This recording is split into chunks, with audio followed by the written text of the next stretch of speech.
I do believe we are live. Welcome to another episode of the Break the Rules live stream.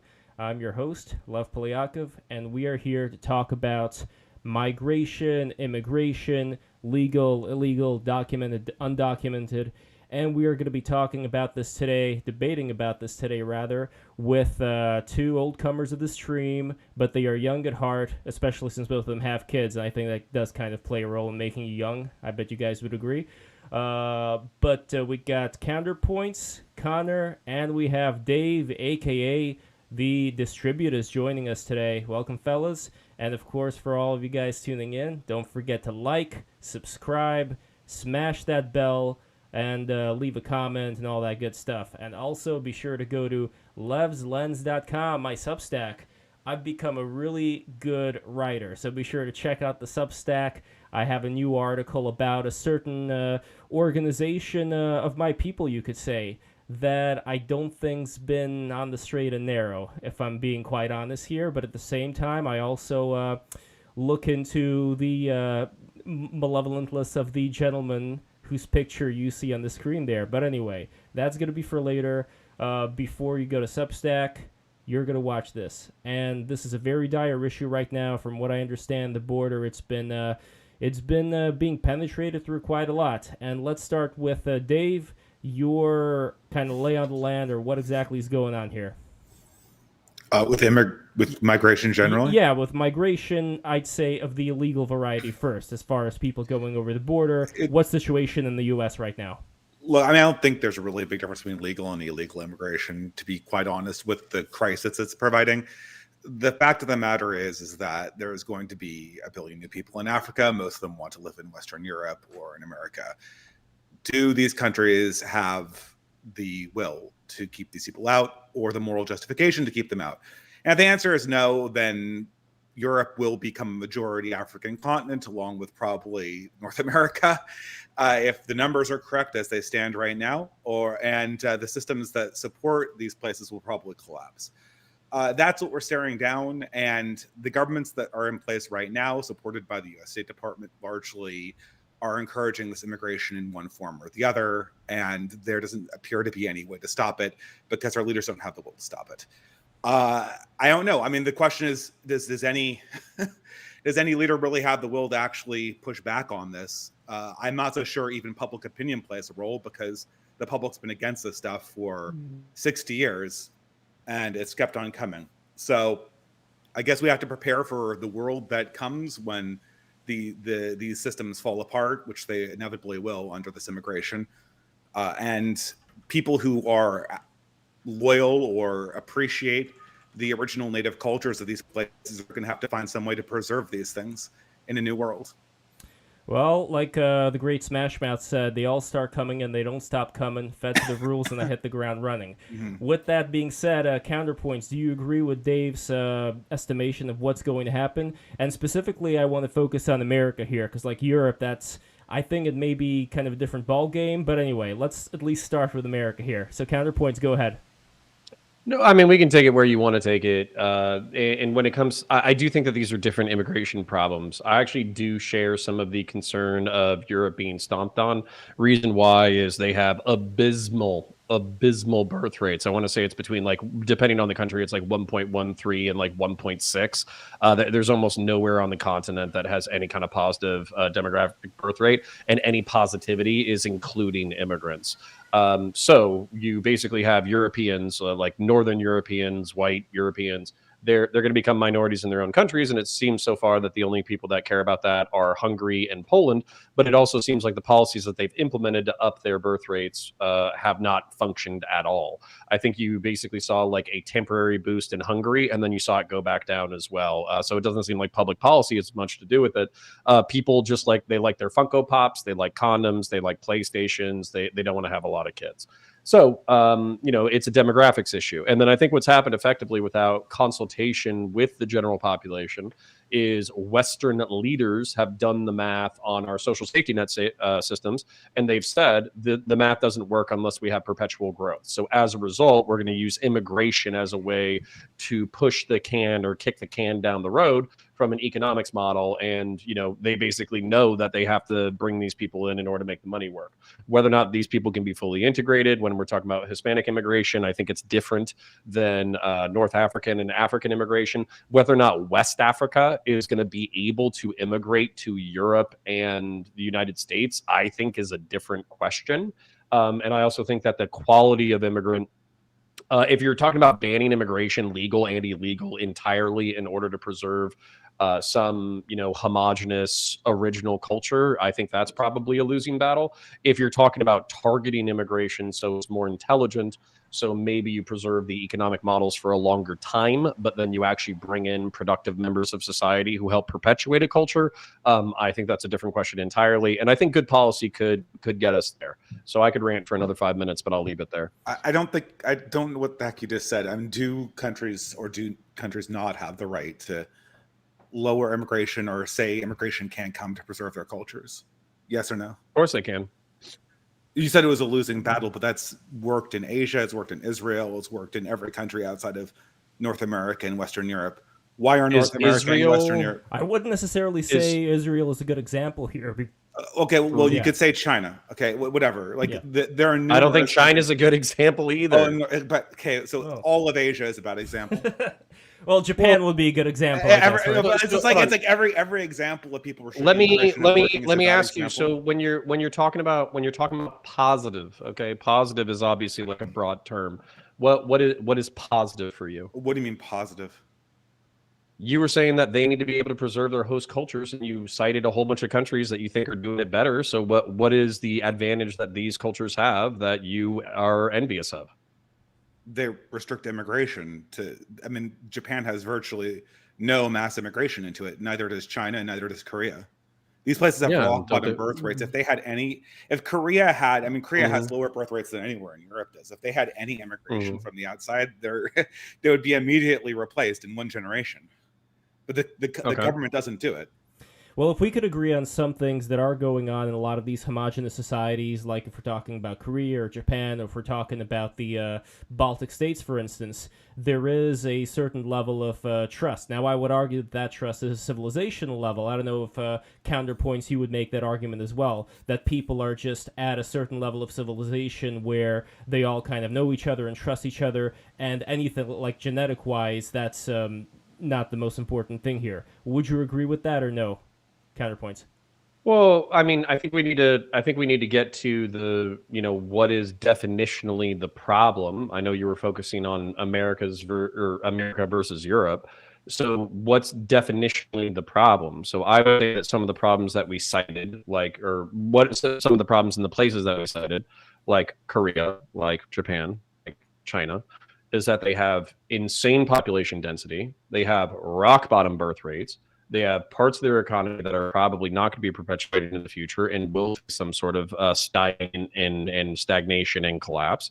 And so maybe if you don't care, GDP isn't the only thing that you should care about. I agree with that. But at the same time, are we going to be talking about just having ghost towns in a certain city? Are we talking about cutting back on social spending for the elderly and for children because the mathematics don't work? What are we talking about? Are you asking me? I still don't know what your position is, Counterpoints. Are you talking about restricting mass migrations coming into Europe, or are you talking about continuing it? And there's I obviously think that mass migration is a bad idea because the predicated economic growth that just sits in these programs, it's predicated on a model that says that the economic output of an African migrant is going to be more or less equivalent to a native-born child, which is not going to be the case. And we could argue for the reasons for this, but just won't be the case. And so all of these models. No, I agree. Okay, great. So then this whole we need these African migrants to sustain social security, that's like a bullshit argument. So we can just take that right off the table. These programs like social security. Why would you take that right off the table? Because the migrants aren't going to have the economic output to sustain this Ponzi scheme unless you bring in 10 times the amount they're coming in right now. Because their economic output. I'm being sarcastic, but isn't that what they're trying? Yeah, that's what they're trying, but they're going to destroy the infrastructure of their country, and so the economic GDP went up. I can't tell if you're joking or not. Counterpoint. I'm joking. Okay, Oh, listen. okay, but like there's a like presumably you believe something like serious about this topic, right? Yes, there is something. Well, I'm trying to get to that serious, like. Also, serious counterpoints. By the way, your connection is really bad right now. I don't know if something could be done about that, but you're glitching out. So that's the only other thing that has to be fixed over here. Because I don't. Because I don't think Dave is able to tell. Yeah, because I don't think Dave is able to tell the subtle expressions on your face, maybe when you're being ironic or not. But I think that's dead. On my end, y'all are crystal clear. Am I literally pausing for extended periods of time? You're not pausing, but you're kind of glitching out. Like Dave, you're able to hear what he's saying, but sometimes it's a little bit. Man. Yeah, so no problem. No problem there. We'll allow me to articulate, because this was one of the things I was curious about in the conversation coming into it, because Lev, hey, you want to do an immigration debate against the Distributist, and I was like, well, we might be closer than you think. I'm not open borders. I'm not neoliberal. I'm not, neocon. Like I don't think that, like you said, some of these models are predicated on the fact that you're literally going to be swapping people out like their utils and calculation, and like a West African migrant with a fucking EIQ is going to be the identical economic output of 120 IQ fucking Swede. I don't think that shit at all. I just think that what is happening is that it was a bad calculation. They're doing the best that they can with it, which is still terrible. And then I'm more worried. Hold on. Right, well, yeah, I think that there's probably a bunch of utilitarian technocrats at the WEF or the United Nations or whatever who are trying to make the math work. That's what I think is going on. They're making the math work based on a model with faulty assumptions that you yourself just told me. I agree. Yeah, I agree. Math based on faulty assumptions is not good math, no matter how much computation cycles you put into it. Sure. I mean, I agree. At the same time, we're also like sociology and governance, and we're talking about people trying to make economies work. We're not talking about a rational, pure, like scientific lab coat fucking formula. Okay, but this indicates that the current model of immigration is completely insane. Okay, so I think that Western Europe and the United States of America have different problems with different factors. So do you want to focus on one to talk about? It's more or less this. I don't see a big difference, so I don't care. But I think why Europe don't you see a big difference? It's more or less the same issue going forward. I mean, I guess you could say that Europe has a little bit thicker cultures and their birth rate's a little bit lower, but America has essentially non-replacement birth rates as well, and it's been going precipitously down. So we'll hit Europe eventually. So we're looking at like a 20-year off economic. Time set, so. You think the economic productivity and the ability to integrate into American society for Central American and South American Hispanics is the same as West Africans? I don't know if it's exactly the same, but it's similarly not the same. It's similarly lower than the native population, so the problem with the Social Security isn't solved. I mean, the only way you could get the productivity up is let's dig into that. Migrate in, I mean, first of all, I don't agree with the premise that you destroy countries' cultural stability and economic stability so GDP line can go up, which is insane. But the only way the numbers would rationally make sense is if you continuously imported PhDs from China or something like that, which Canada has a policy that's similar. And that economically, at least number wise, that makes sense. But these people who are coming in right now across the board, the majority of them are educated. They're not going to have the lifetime earning of an average American citizen. So this idea that the Ponzi scheme of Social Security is going to be buoyed up by this population is nuts. And okay. You could argue that it's a difference in quantity. Like it's more nuts in Europe to believe that this could happen in the United States. But we also think that we have different economic. Don't you think that we have different economic demands than Western Europe? I mean, like we actually have pretty high population density. Hold on, let me articulate something, because I start like a concept and you're like, I don't think that, and it's like, let me say why I think that. Okay. I'm pretty sure that we have infinitely more space, infinitely more, like we're the breadbasket of the world.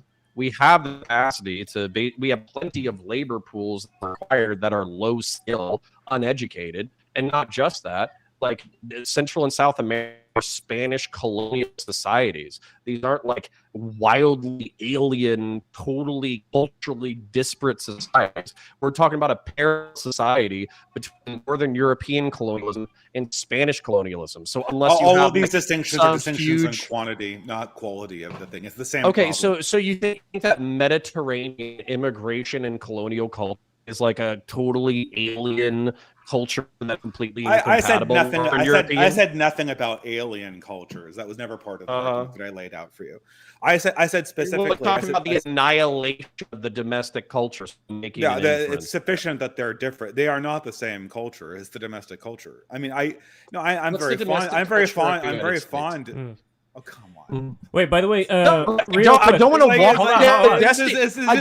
walk you down the Destiny arguments, but go ahead. Hold on, real quick for the viewers. For the viewers. What even is British culture? What even is German? Hold on, before we get to I can articulate what it is. So don't get offended. Just articulate it. No. Well, what is Italian culture? What is Italian culture? I would say it's fucking balls being Mediterranean and kind of an asshole. That's what I'd say. Okay, great. And America is like hit culture with pickup trucks and whatever. Just all the same qualities of it. Wait, hold on, Connor. Can you turn your camera off? Tell me what it is. Hold on, real quick. Hold on, Connor, turn your camera off. You got to turn your camera off because otherwise your sound is glitched as hell. And I don't know why it's happening, but I think turning the camera off is going to help. Hold on, Lev. I want to kind of ask you. Hold on, Dave. Hold on. Lev, or Dave, is my camera and is my audio glitched for you? It's glitched for me, yes. It's glitched for me too. Okay. Yeah. Okay, so look. I'll change my settings. Counterpoints. When I asked you what Italian culture was, you listed 3 stereotypes off. This is the bullshit destiny argument where everyone knows what the concern is when it comes to cultures being destroyed through immigration. Everyone knows this. And to just say that, like, you have to give me every single quality of a culture before we can talk about the problems that come with cultural placement. That's the bullshit destiny argument where you keep on asking for more and more definitions. I won't ask you for more and more. I'll ask you so if I gave you 3 American stereotypes, like you gave me stereotypes of Italians, would that suffice to answer your question? No. Okay. So you said something that I want to nail down on. Okay. You said that everyone knows what the concern is when we're talking about a domestic culture being annihilated. I think the United States of America is in a different cultural position than Europe. So what I would like you to do is, I am a part of the domestic American culture. I think there's probably 20 different domestic American subcultures in the United States of America. Fine. But I would like you to articulate what part of the American culture you are worried is going to be annihilated. Okay, but can I? This is literally the destiny argument. Counterpoints, by the way. Like, asking you a fucking question. It's not even an argument. Shut the fuck up, you idiot. You shut the fuck up. Okay, hold on. Listen. This is a stream of peace. We don't need to use these cursing. You're the stupidest person I've ever had a debate with in my entire career. No. Listen, guys. Surprising. You gotta respect each other here. Serious. Let me check in. I asked you a question. Can you understand? I asked you a question. So if I just said counterpoints, sure. If I just said that what I feel like is a piece of American culture would be something like an attachment to the story of the founding of this country and the pioneer culture, the pioneer story that all kids hear about in school. That's an element of American culture that most people share, right?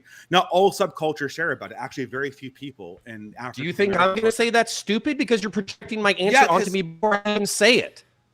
I'm not a progressive, you retard. Wait, hold on. One at a time. Why couldn't you supply that answer yourself? Why did I have to? I could have also said something like a dedication to an idea of exploration or something like that. Like I could say anything. Okay, so how about we stop right here? How about we stop right here, and you stop projecting my answers onto me before I even say them? Okay, because what I would say, if you had said, I think that in particular, Anglo-Americans settled this country, and as a result, we've all been raised on pioneer narratives of European forebears, and I'm worried that this is going to disappear. I'm not like a moral nihilist. Shut the fuck up. and wait for me to say it, and then you could respond to what I've said instead of projecting whatever you think I'm going to say into I'm what waiting I've for a said. coherent answer. Counterpoints. Yeah, sure. So I would say is that the Spanish colonial project that took over Central and South America is also a story of European colonialism and exploration. So I think that these parallel cultures could be knitted together into a national narrative that makes sense. In considering the vast majority of the immigrants that are coming to the United States of America are from Central and South America, I think this is a cultural conflict that could be rectified that doesn't destroy either one. Please respond to that. All cultures have similarities, but they're not the same thing. And the idea that you could the idea that somehow essentially you're giving me the interchangeability argument with more steps. Look, I don't except for I don't think Muslims or West Africans are interchangeable. Wait. Okay, listen to me now, okay? I'll listen. This is just the interchangeability argument with more steps involved. I really appreciate Brazilian and Argentinian and Colombian culture, but it is not the same thing as Texan and New England culture and Middle American culture. And all cultures have similarities. There are similarities between West African culture and Italian culture. There's tons of similarities. But the similarities, and you can weave them together. Over hundreds of years, you could weave together Western African culture and Italian culture. But these similarities do not mean that you can just poo-poo the distinction of cultural differences when you essentially demographically transform a country or a state in 20 years, which is what we're looking at right now.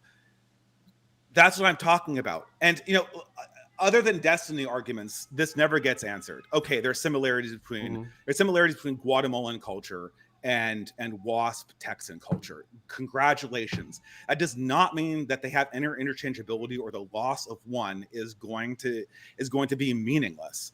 And this stark demographic transformation is just going to absolutely be a destructive force in the 21st century. And you can already see this. Before Connor answers, hold on. Before you answer, you are still glitching out. I would highly recommend just turning the monitor off. If you turn the monitor off, the sound's probably going to be better. I don't know what else you could do in the settings, but you've been glitching out. Anyway, go for it. Okay.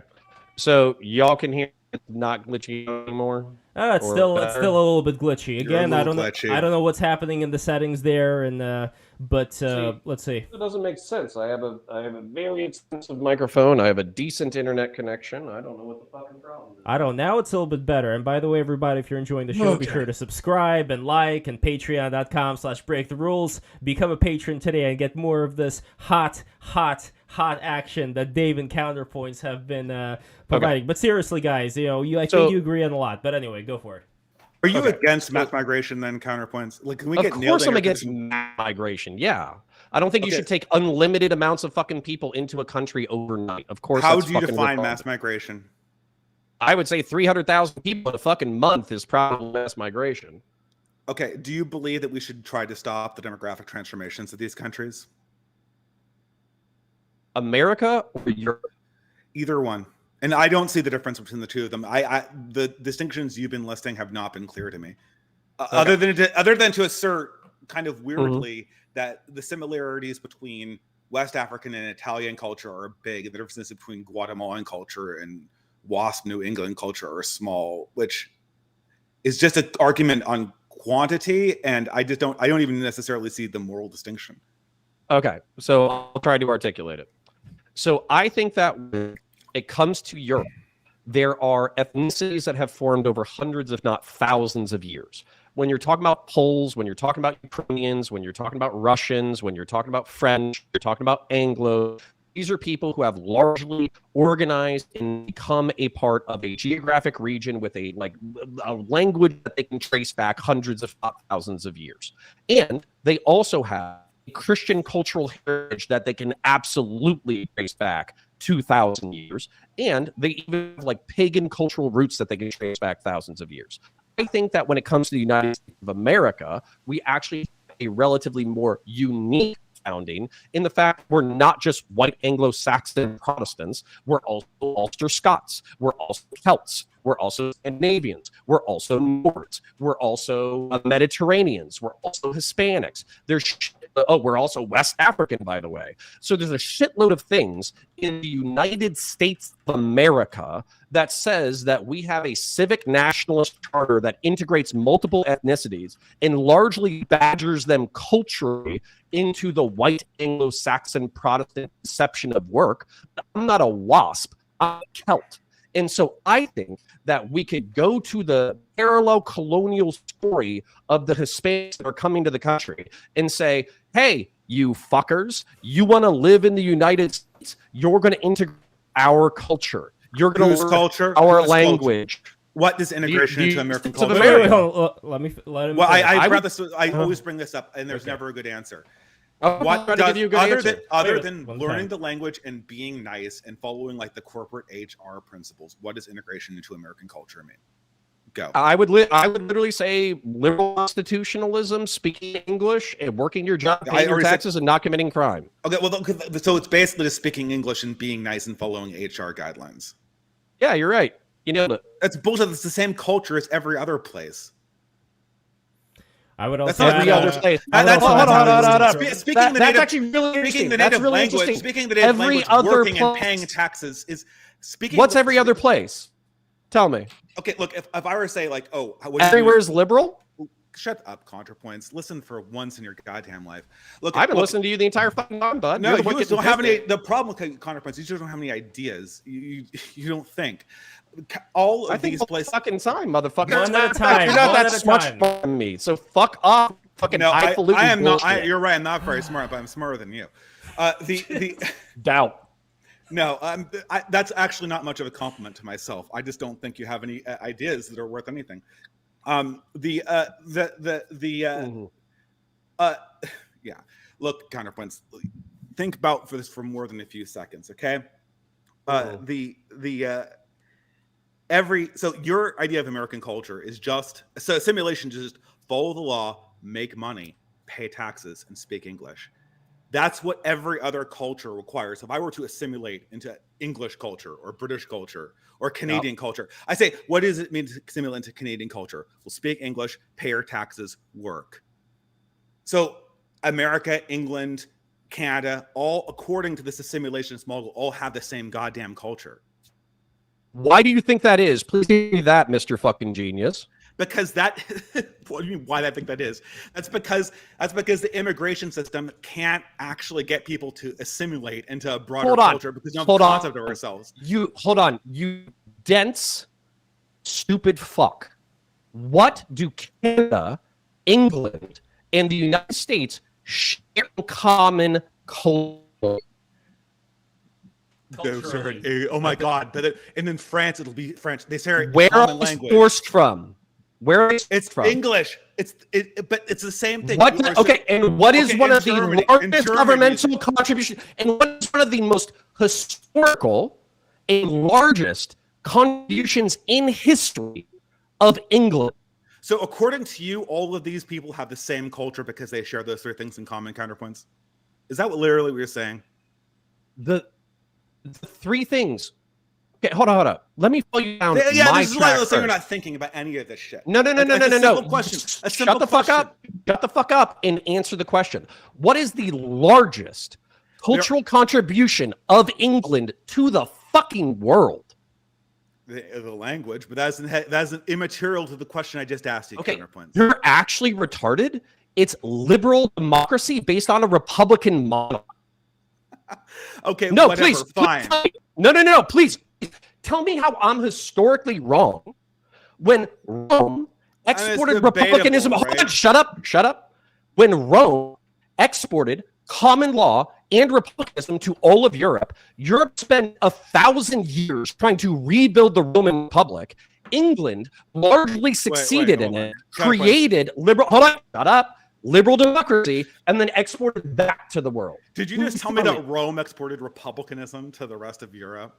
Where do you think common law in England comes from? Common law. Well, there's obviously a concept of Roman law, but this idea that republicanism is descended from Rome is silly. I mean, come the fuck on. Okay, fine, whatever. You want to say? Hold on. You don't get to dismiss that. You don't get to dismiss that out of hand. Whatever, okay. What do you think? What do you think? No. What do you think? that England literally based like the Magna Carta and the House of Commons. What do you think their rule of law came from? I have no idea what point you're making. It's Literally the Roman Republic, you dense fuck. So you're talking about cultures. You're talking about cultures that you need to understand. Every system of law comes from previous systems of law. Duh. It's immaterial to the fact that when I ask you what culture you want us to assimilate into, every single culture has the same 3 criteria, meaning that the process you're promoting through this assimilation is just a process of homogenization. Since every culture, every country that does this assimilation has bare bones minimalistic standards for cultural assimilation that don't actually touch on the culture. Assimilating into American culture and assimilating into Canadian culture are the exact same thing. You never know if one assimilated into one or the other. The same thing is true for England. The same thing is true for France and Germany, swapping out. Not Japan though, right? Like if you were to assimilate into Japanese culture. Japan is not experiencing mass migration, so this is not something that we can do a comparison with. No, but I am kind of but I am curious. Like in that situation, all countries that do mass migration counterpoints are claiming that they're doing assimilation. The assimilation, when up front, though, they tell their populations that they're going to be just like you. They're going to have the same values. They're going to have the same food preferences, whatever. They're going to have the same economic productivity, which is bullshit. And in the meantime, all the requirements actually is make money, follow the law, and speak the language that we do trade in, right? Which in most places is English, in some places it's like French or German. So this process of cultural assimilation is not cultural assimilation. It's assimilation into a globally homogenized corporate culture. It's not assimilation into the culture of these countries specifically. It has nothing to do with the unique cultural elements that I want to preserve and that most people who talk about these things want to preserve. So bring this up as some kind of fig branch is idiotic. Before counterpoints you answer, I have one way that I may be able to kind of bridge the divide here. If somebody were to become a migrant to Japan, let's say, I think it would be beneficial for them to learn about Buddhism, learn about Shintoism, and be able to learn like what exactly it's like as close as possible to look through the eyes of somebody who's been living in Japan. And it's probably not going to be that easy because it's pretty different culture, but there are still certain things that I think you can get used to. Another point I would bring up is child rearing. I think that there are big differences in how people from one culture would rear their children versus another culture. And I think that also has to be taken into account beyond the things that counterpoints you mentioned. But yeah, let me know what you think. Yeah, sure. No, I mean, like, I think there's plenty of things that are required in order to integrate into a broader culture. My point isn't like I, as a part of my opening argument. Hold on, Dave, relax your fucking jaw, all right?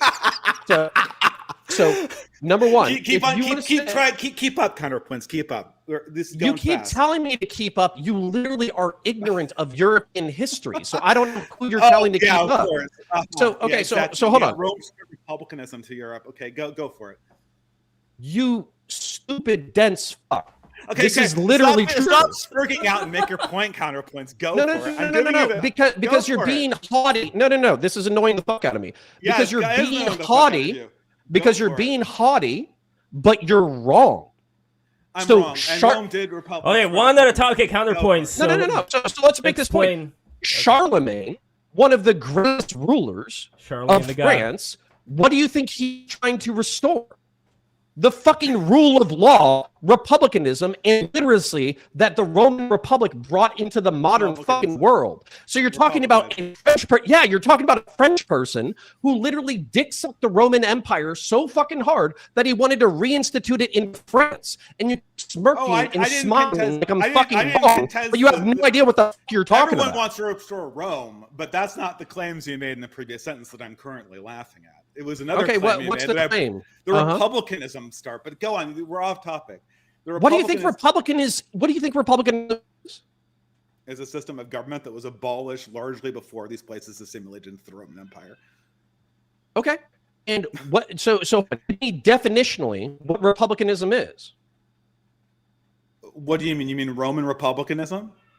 Just republicanism in general. It's a form of oligarchy where stakeholders are basically the ultimate sovereigns of a country rather than a central monarchical figure, like Charlemagne, for instance. So rule of law and representative democracy? No. Rule of law is different than republicanism. They're fundamentally different concepts. Monarchies can You're have you're rule. wrong, but Well, okay. I think you guys are getting into the weeds here. I want to take it back I to don't what we were think we're talking in the about weeds at before all. with We're with on the immigration. weeds. Go ahead. Okay. But I still don't like the position of counterpoints. No, I think this is Counterpoint. definitely something that's bridgeable over here. So we were talking about the Romans. And counterpoints, you were talking about the Roman rule of law. Okay, that's all well and good. But what about all those little gods that the Romans were worshiping, or the big gods, or the shrines, and then that got replaced by Christianity? Yeah, fuck it. Christianity kicked your ass. No, but that's not the point. The point is that before Christianity, they were having some kind of a hive mind with these gods. And after Christianity, they have a hive mind with Jesus and the saints. But they still had something more than just following the law like you were talking about. And I think that's what gets Dave's goat over here, because there should be something more than just obeying the rules in order, I think, for those rules to be obeyed in a certain way and for people to kind of recognize each other as being part of the same thing. You could say it's religion, but I think it goes deeper than religion. I think it's mythology, and I think there's a way for people to connect with that mythology, but that's why I think Dave got kind of spicy here, because he noticed that it's not going to be enough just to say, well, republicanism and rule of law, it's still going to leave people kind of empty. So would you at least grant that? Sure. Yeah, sure. So I would say part of the whole point of this rant was that I think it is different to be a Hungarian than it is to be an American. Americanism, like the United States of America, already incorporated a dozen European ethnicities of a dozen languages and also like a dozen subsects of Christianity. So I think it's hard to make the argument that there is some like fundamental ethnos of the United States of America that can't be bridged with Central American and South American immigrants. However, I think that it is an easier argument, to Dave's point, that European polity, like Hungary or Poland, Sweden, that you can't just immigrate, learn the language, pay your taxes, and instantly culturally become this thing.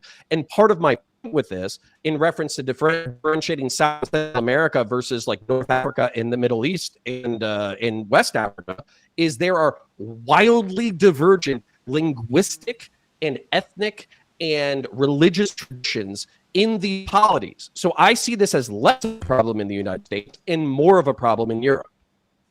So I'm going to repose my original question. Other than speaking the native language, paying taxes, obeying the law, and making money, what does that mean for an immigrant to be assimilated? Into what polity? Either one, for any place. Okay, all so countries are promising assimilation. France is, England is, Germany is, and America and Canada are. They all are promising assimilation. What does it mean for assimilation to be accomplished?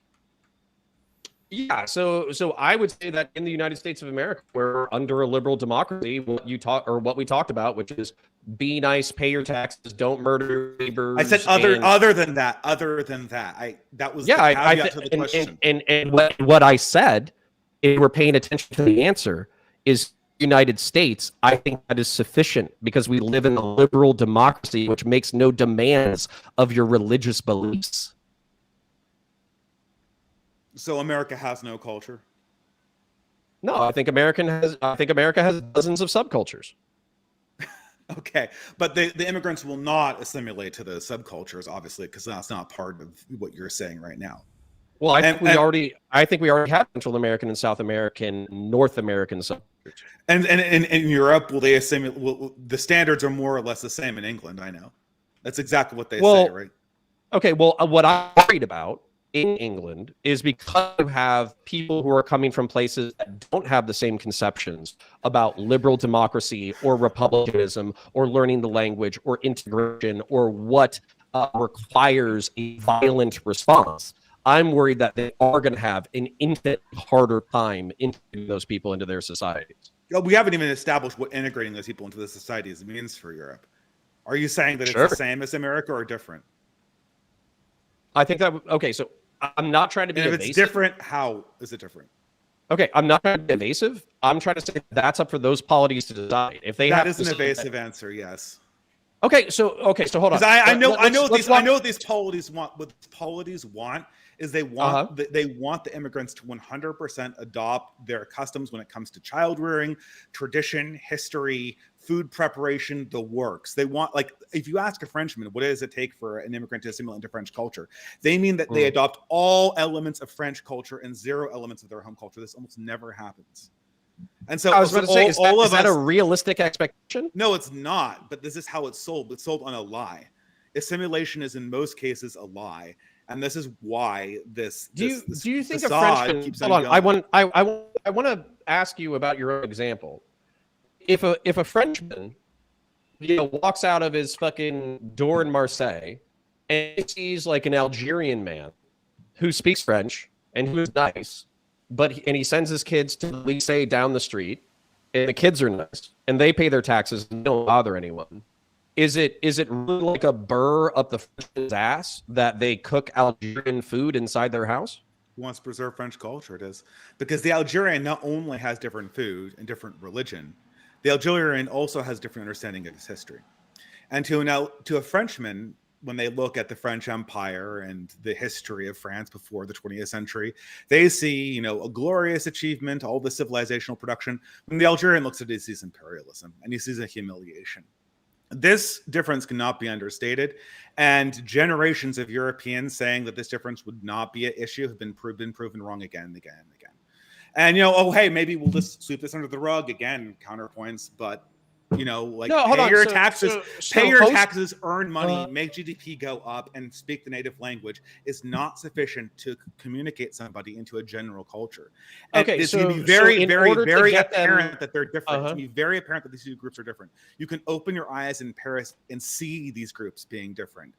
Anyone with eyes in their heads who doesn't look at anything else other than a GDP chart can see that these groups are different, and you can even see that they're different in GDP charts as well. So, in order for an Algerian to become a truly French person, he has to look at the conquest of Napoleon. He has to look at, the Great Scramble during the 19th century. And he has to be like, yeah, that's me. Based. That's me. Yeah. Yes. But it wasn't him. Well, yeah, that's true. That's why it almost never happens. Some of it was cringe. But it doesn't matter if it's cringe. I think most of American history is cringe. I'm still an American.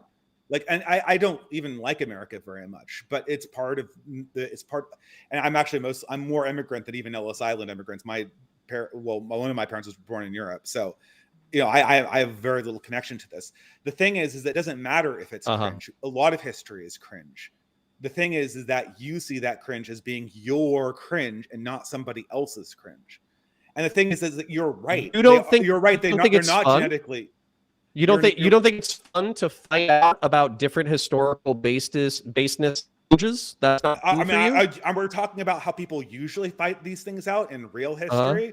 Yeah, that's not very fun. That's called a civil war. Counterpoints, and it. Do you think that we're on violence? The civil war here? Counterpoints. This already has resulted in violence in these countries. It's incredibly divisive. The idea that this is just going to be a fun old time where we're going to it's a big football game and we're going to hash out these historical grievances. It's a good old boys kicking the ball around the park. That's not how this works. Okay. These differences in terms of historical I think you know how it works. I think you're playing dumb, which is why this conversation is so ridiculous. I think you understand. No. So, when one population sees itself as being a race war. I mean, what do you mean by race war? Is race war what's going on in South Africa? Is race war what went on in France the last year? I mean, anything can be called race war or not race war. What it is violence, and that is demonstrably occurring on the verge of ethnic pogroms inside these places. We're on the verge of increased level of violence, which you're already seeing, and we already have seen an increased level of violence. So I don't know, Counterpoints. I know you're trying to brush this into some kind of hyperbole you can scoff at, but there already has been an increased amount of violence due to this types of migration. And this migration's roots come back to this differential concept of identity. Because identity is more than just the language you speak and the amount of money you make. And I don't break the laws and pay your taxes. Okay, it has to do with how you see your polity evolve. What I don't like is your vague sense of alarmism, where you're saying that Yeah, it's incredibly vague. You want to know why? Okay. Because the homicide rate in France right now is 1.14. The average American homicide rate year to year is like a 6. And then on top of that, if you go to a actual war zone, it's between 20 and 50 per 100,000. So you're looking at one. Your argument. You're looking at one, and you're like, "Yeah, we're on the verge of ethnic pogroms, bro." No, and it's like, "No, I'm not seeing that." Counterpoints. This is the problem. Counterpoints. You're not differentiating between your characterization of what I said and what I actually said. I said an increase of violence, and the increase of violence is absolutely observable. European violence has always been much, much lower than American violence. It's now except for during that one decade. Actually, even with that one decade, if you aggregate it over the century, I think it's actually even lower.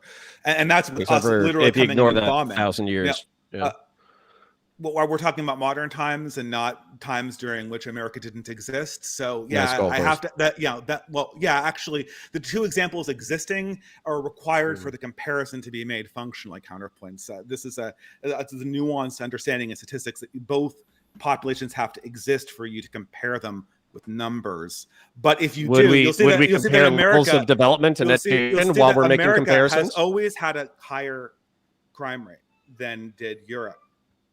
What's happening now is Europe is climbing up into American rates, and this is incredibly noticeable in European cities. You can go and compare people's experience in these cities.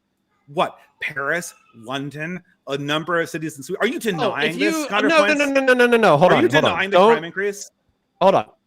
Why are you grilling me for facts if you agree with the facts? If you agree with the facts, don't grill me over them. No, okay, hold on. Because I don't like the alarmism. But if you want me to sign... Hold on. Wait a second. I see your fucking mouth moving. Wait a second. I don't like... You're laughing at you. Okay. Cute, but your sense of superiority is unearned. So I don't have any sense of superiority. I just have a sense of humor. Okay. Cute. So what I would say is that in your, I'm never going to deny any fucking crime increase compared to what an ideal society could be. And I'm also not going to deny that immigrant populations can have like higher levels of violence. As a matter of fact, I think if you go off of demographic data within the United States, it's literally like Asians at the lowest, whites at the second lowest, Hispanics, basically higher than whites, and then blacks finally, right? So I'm never going to say that when you invite hundreds of thousands of Hispanic immigrants into the United States, not inviting potentially like more crime, more homicide, more gang violence, particularly if integration is not a priority. You'll also never find me defending letting homeless people like roam the streets and fucking beat people senseless, or gang activity, which like young military aged males this is all who are raised by single mothers. Nothing to do with what I said. Oh, I'm sorry. Did I finish my fucking sentence, or did you already know what I was going to say? So as a matter of fact, hold on, Lev, stay out of it. Dave, tell me where I was fucking going. I would love to hear your psychic fucking read of where I was going. I don't think you're going anywhere. That's my point. I think you're rambling because you don't have an answer to my questions. The thing is, so ask your question again, and I'll answer it directly. It's obvious that this mass immigration into Europe has increased the amount of violence. That's not a question. In Europe. That's my statement. Do you disagree with that? No, I don't have a disagreement. Okay, so then why the fuck are we talking about it if you agree with everything that I just said? Because you're describing something, and we're talking about prescription. We're talking about what we should do about these things. Although I do not think that this is possible, the obvious prescription for Europe would be to stop mass migration in both its legal and illegal form immediately, and to pursue a net zero immigration policy while doing everything in its power to increase birth rates. And then just normalize assimilate or do whatever you can with the population that's currently there, and then try to handle the bomb that is your social security programs with whatever means you have available to it. And given the financial hit they're already taking with these asinine energy policies being implemented across the continent, I think they could probably move numbers around to handle this differently. That's my prescription. And I haven't heard anyone's prescription that sounds remotely more logical than that one. Now, you can say this is alarmist, me pointing this problem out. But like, it's just obviously apparent if you open your eyes and go to Europe and compare it to any, if you observe Europe and then observe it 30 years ago, this problem is apparent through all aspects of society. through crime, through the cohesion in society, through how the societies talk about themselves, to their internal politics, which are getting more racial by the day. It's all apparent. And you can call this alarmist or whatever, or vaguely alarmist. But I'm just pointing to things that have already occurred and that are going to occur more now that this even larger wave of immigration is incoming. Now, do you have a point to those points? Not yeah. I mean, I think we're in like 70% agreement. Okay, so, we're in total agreement. So you're for ending mass migration. Is there a difference between total and 70%? Okay, whatever. You're for ending mass migration then. Of course. Okay, awesome. That's perfect. And I think that this is this basically concludes the world's shortest debate. But no, it doesn't. It really doesn't. Okay, what is it then? Okay, because I don't think that these things are possible, viable, or politically popular, or any of that kind of stuff. So I think that something that is more sensible, particularly in the United States, is the fact that you do have a series of security lockdowns where you basically lock down the southern border of the United States, but you do allow in the migrants, not permanent citizens and not people who are allowed to stay, but you allow the migrants in order to perform like the jobs required for the agricultural sector that we do need in order to have a functional economy.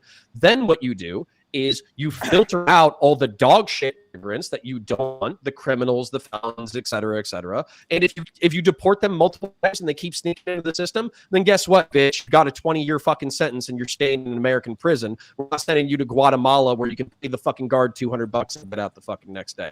Then what I would also say that we go to war with the criminal elements that are in Central and South America and try to get those societies stable. So the push-pull factors that are currently at work in the Americas aren't as prevalent now. Because basically what's happening is not only do we have, climate issues that might be contributing to this, but we also have push-pull factors of kleptocratic, corrupt, collapsing government that are effectively the puppeteers of narco-guerrilla terrorist fucking organizations. And until you deal with that, hundreds of thousands, if not millions of people will flee those failed states. So the option will be to starve them and kill them at the border or stabilize their host societies.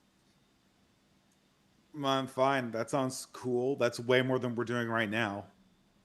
Okay. Yeah, so you guys don't disagree. And this concludes the world's shortest debate. No, I mean, I think that the thing that I think that this is going to happen, it's not going to happen because the United States government wants to encourage mass migration, both from Africa into Europe and also from South America into America, because largely Can I ask why? Because it improves their control over the country, because they don't have to deal with popular uprisings. Large amounts of diverse population means that basically the Democrats stay in power forever, and there's not going to be a large clearing out of the United States government bureaucracy the way that we need to. I think we basically need a reset of the United States government at all levels, and this could, I think, be engineered, but obviously not when you're importing a new population, but millions and millions of immigrants, maybe even a day. Who knows what's happening right now, right? This isn't going to happen. It's an incredibly stabilizing feature for the status quo rulers in these places. A great example of this is my home state of California. Immigration was the most stabilizing force. Their incumbents actually used to periodically lose in California before it became a solid blue state.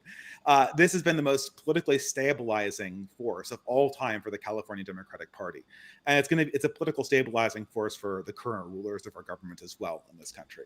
And so that's the reason why it's used. And the margin immigration from Africa into Europe is, I'm going to say this, it comes from years of America and Europe and the international community destabilizing African countries and destroying them, so that native governments and monarchical governments that kept these people in line, and like Gaddafi, for instance. Yeah, Gaddafi would be a great example of this, right? We're no longer present, and now all of a sudden it's just complete chaos. What makes me sad about your perspective is you don't see any opportunity. Whereas I think that there actually is an opportunity between Hispanic conservatives and WASP conservatives. And I think there is an opportunity with some Middle Eastern and North African conservatives, where if you kind of say like, hey, all Abrahamic, leftists are a bunch of fucking degenerate fucking weirdos, why don't we collectivize in order to fight the degenerate weirdos? It actually seems like there is an opportunity. So yeah, for instance, the Republicans thought they could do this for years in California. It never works, right? The Asian community is the perfect example of this. They're high earning. They lose everything from affirmative action. They're the major victims of crime in America. What happens is that these Asian populations, on the issues that they intersect with Republicans, they will vote for the conservative side of those specific issues. But when coalition building time comes in place, they will always vote with the race against the conservative or former majority population of the state, largely in ethnic loyal coalitions. This ethnic loyalty inside coalitions is a staple of multiracial democracies, which is why they are so problematic and so dangerous to deal with. And you can see this virtually on play in California and in most areas where this has happened. Well, hold on. So this is interesting to me because we're talking about demography in the way that I've heard a lot of people talk about it. We're talking about, you know, whites, non-Hispanic whites being a plurality, not a majority by like 2,100 in the States of America. So you don't think that when we're a plurality, because I don't think that there's any kind of willpower to basically enact policies that you're talking about. You don't think that right. I agree with you on that.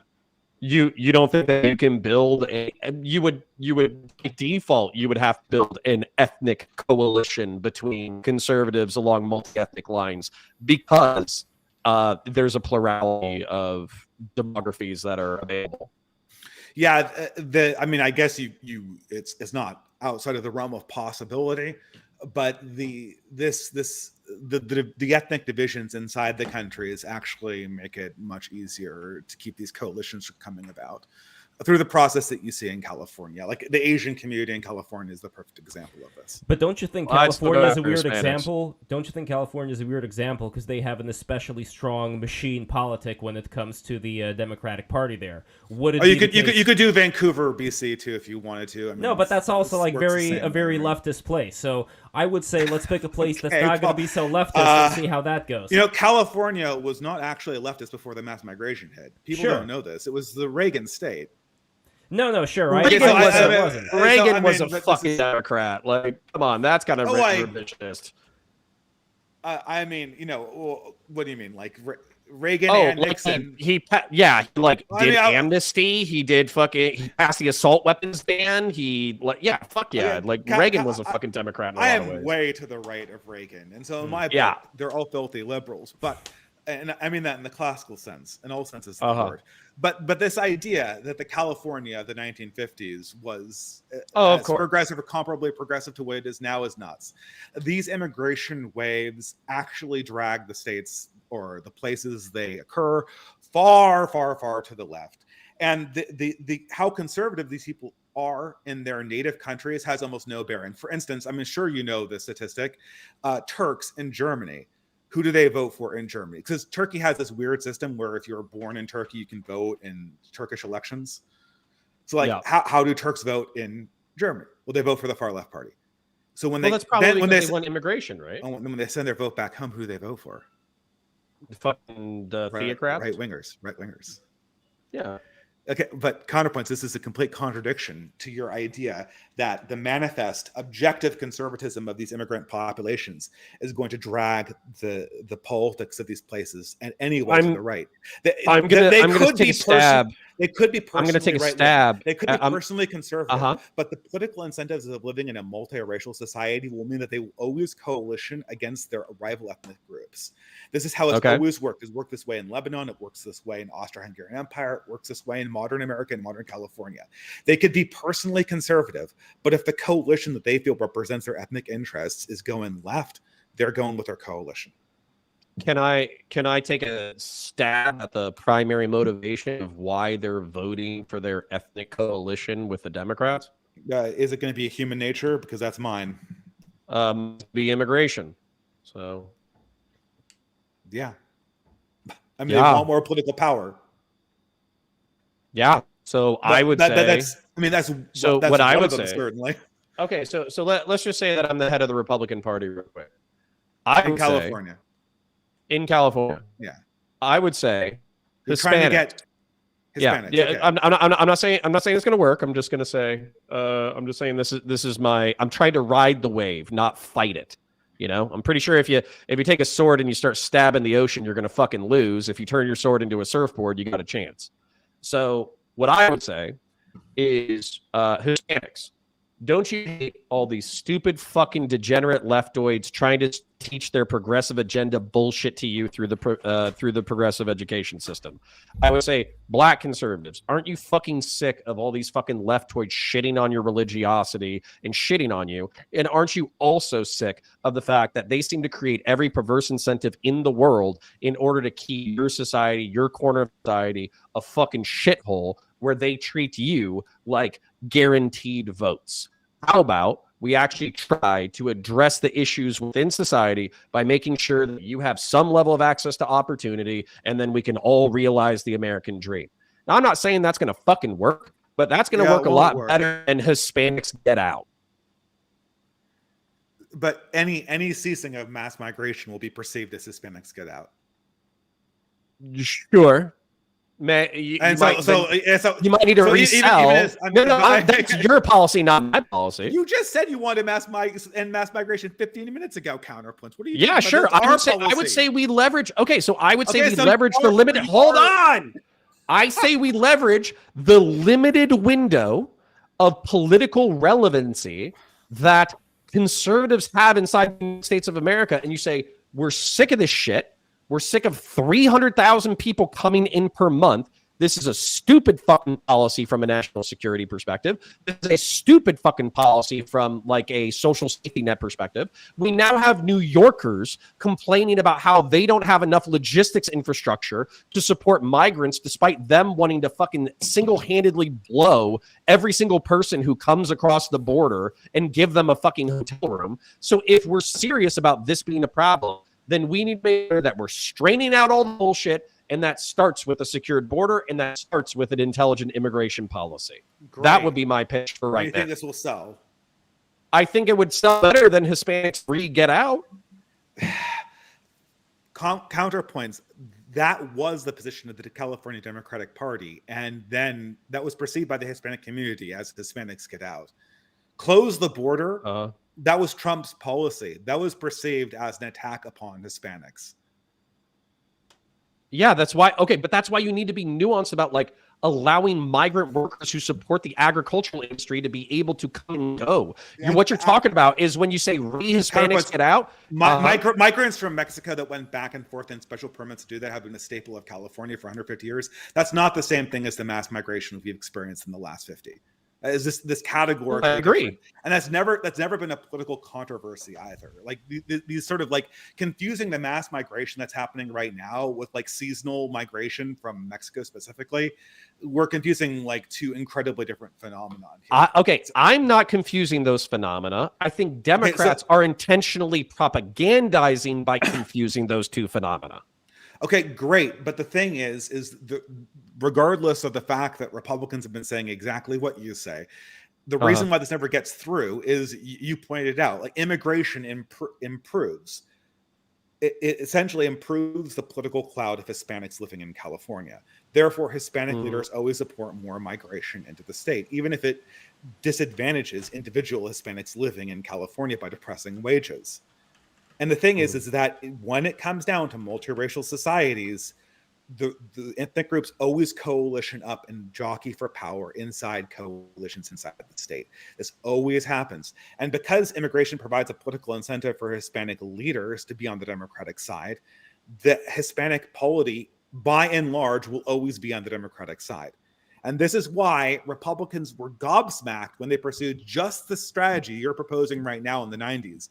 And they were just blown away that this did not appear, that although Hispanics agreed in the polls to the individual issues, and Asians certainly did on the individual issues, they never changed the coalition. And it's because this function of how multi-ethnic societies are set up that I'm pointing to right now. Yeah, and if we understood that, we wouldn't be proposing it again.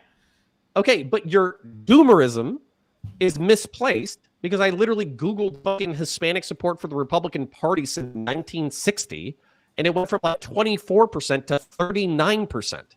Still a massive minority. I know you do mathematics. I know you do mathematics. 39% is almost 40%, meaning that it's the potential to grow. Oh, and it's increased by 30% in the past 40 years. I wonder what 40 years will do. It doesn't. Okay. Why wouldn't it matter? It doesn't. Why would a 30? Hold on. Stop. Even in this example.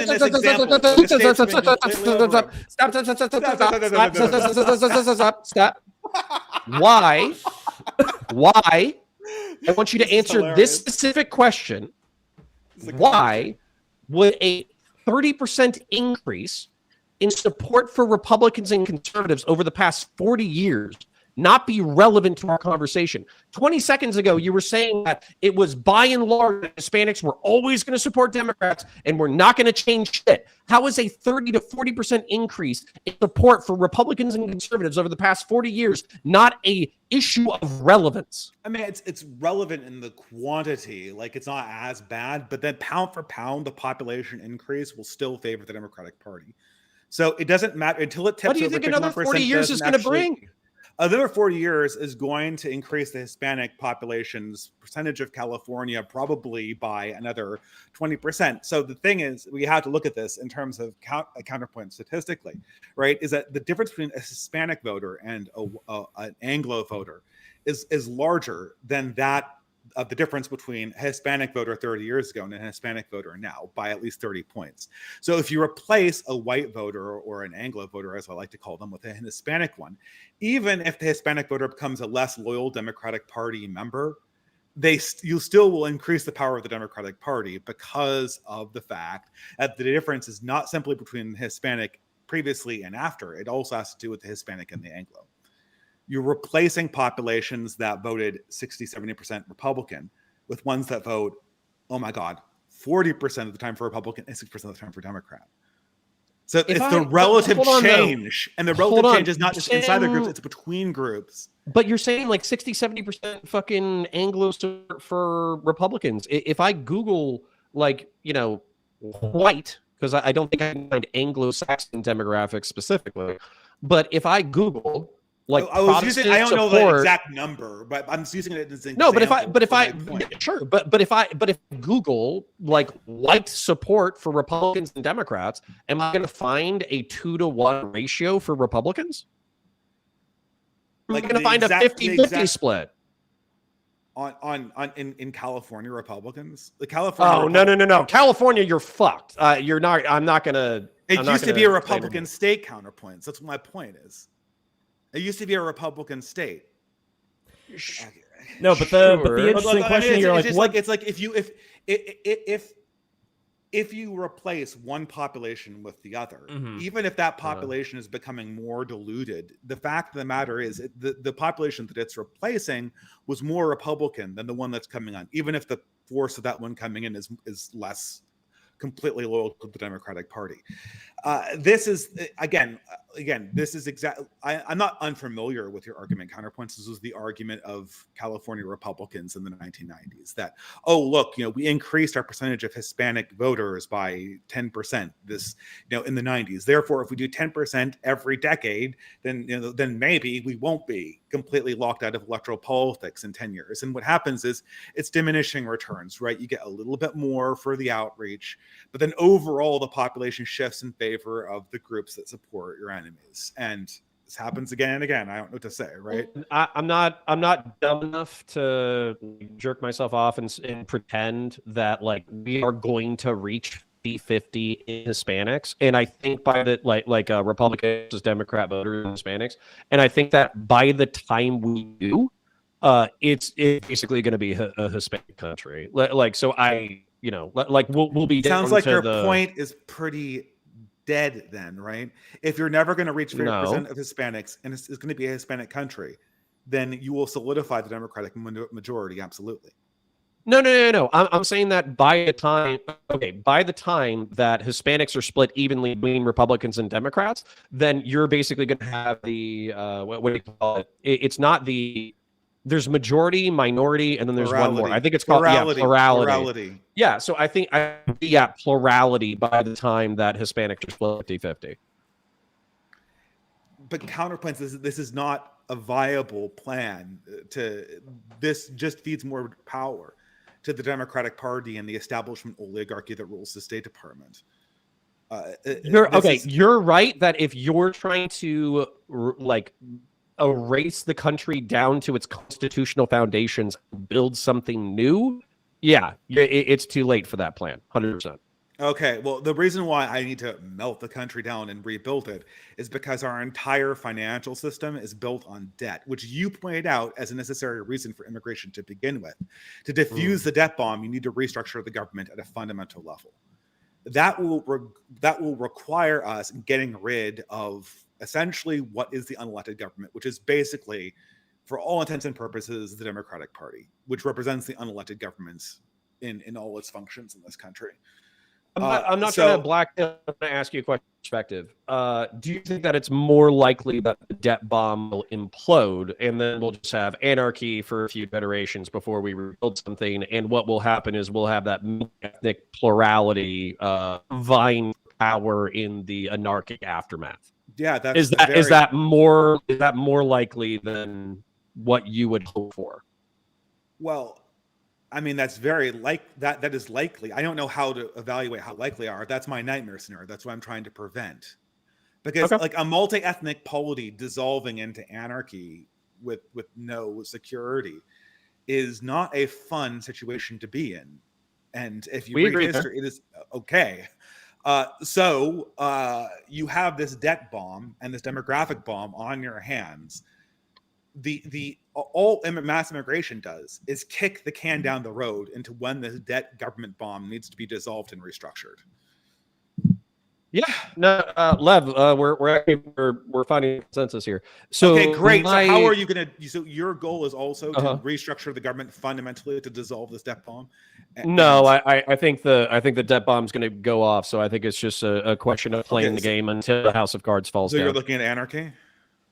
I'm not looking forward to it, but I'm relatively speaking prepared for it. Well, counterpoints to your ex-military, your ex-marine, ex-cop, so you probably know people in private security. I think you and your family would be pretty well off as far as being well armed and protected.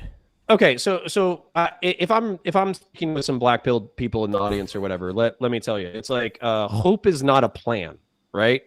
And so a lot of people have been talking about Armageddon and apocalypses for a long time. If you read, Cicero, he predicted that the Roman Empire was going to fall 300 years before it did. If you read Thomas Aquinas, he was literally after the Roman Empire had collapsed. And effectively, he was like writing his treatises in North Africa while there were like brigands running around. Yeah, you're right. Sorry, excuse me. But who did I say? Aquinas. Didn't you say Aquinas? Aquinas. Yeah, sorry. Aquinas was French. Yeah, if Augustine was you said Augustine? It was Augustine was the Berber in North Africa that wrote when he was in reaction, or his later work at least was in reaction to Rome being sacked by the Visigoths, I believe. Right, and I think that like while he's writing some of like the seminal treatises of the church. Basically there's like barbarians running around in the countryside like raping and murdering people, right? So like, humanity has survived many miniature apocalypses, and so what you do is you do the same thing as everybody else. You make hay while the sun shines, and you prepare your progeny for the world to collapse. And what I mean by that is you teach them to have skills that are marketable to other people. You teach them to defend themselves and how to defend themselves appropriately. You train them in the use of arms. You find people that you trust, who you love, who you can build a small tribal group with, and you make up backup plans about where you're going to get your food. God forbid everything goes sideways. Now, I wouldn't dedicate your entire life to preparing like a nuclear fallout shelter, waiting for the debt bomb to go off, but I do think that it's smart to have a backup plan. Pardon me. I said Thomas Aquinas was French. He was actually Italian, but rude. French, Italian. What's the difference? But anyway, they're both Romance languages. But counterpoints. It sounds a little bit like you're a reactionary, then this is the general perspective that, I mean, what's the chance that the not exactly though, because reactionaries reactionaries want a dictator to be in charge to fix a lot of the problems. At least a lot of reactionaries who I've spoken to want that. Look, well, I mean, hold on. If you go through a period of question. anarchy, you're going to get a lot of dictators. That's anarchy is dissolved by dictators. Dissolved by people like Charlemagne, right? Yeah, Charlemagne was not. I mean, I need to clarify this. You know, Charlemagne did LARP about reestablishing Rome, but nobody in that period or any time until 1700 thought republicanism was good. The idea that republicanism was good died with Cicero, as far as I'm concerned. Nobody thought republicanism was good or established it. So everybody who picked up the pieces in these sort of like post-Roman, fall of the Roman Empire scenario, they were all what we would call dictators, what they would call kings, and what I would call monarchs or sovereigns. This is just, it's not liberal principles or Republican principles are not suited for these periods of time. If indeed what you just said was going to happen happens. Yeah, but then you just wait for, okay. sorry, I got to step in here. But then you would just wait for the anarchy to happen, and then inevitably there's going to be some kind of a dictator. What I'm finding is that a lot of people seem to be, at least on the more reactionary end, incredibly trigger happy, waiting for the opportunity for there to be this fascistic dictatorship, and I think a lot of them would rather it happen sooner than later, where they wouldn't want to wait for this anarchy. And part of me thinks like, hey, you guys aren't even trying to make things better working with the things that we already have right now. You're already, sidestepping the anarchy part and going right to the dictator. Well, you want to side that the whole point is to sidestep the anarchy part. The anarchy part, that's when you and your people have a very, very large chance of just getting exterminated. Like during the fall of the Roman Empire, during that period, and these numbers are always really hazy because during these interim periods, it's always hard to get the accurate body count numbers. But up to a third of Europe's ethnic populations were wiped out by subsequent wars and horde invasions. Anarchy is the time when you have the highest probability of just getting flatly wiped out. And everyone would prefer a king to that. So what people want at this time is they want to have leaders that stand in their corner and say, you are my people.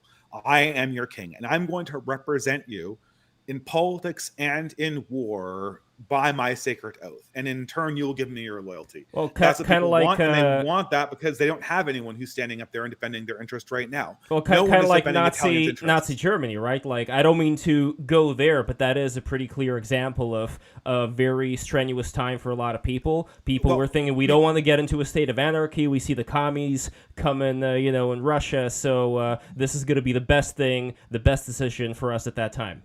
Where we're kind of like in the Hitler drank water territory. What I laid out is something you could argue occurred in Nazi Germany, but it also occurred in every single other government before 1900 and before 1946. So, I mean, yeah, sure. I drink water. Hitler drinks water. Charlemagne drinks water. Caesar drinks water.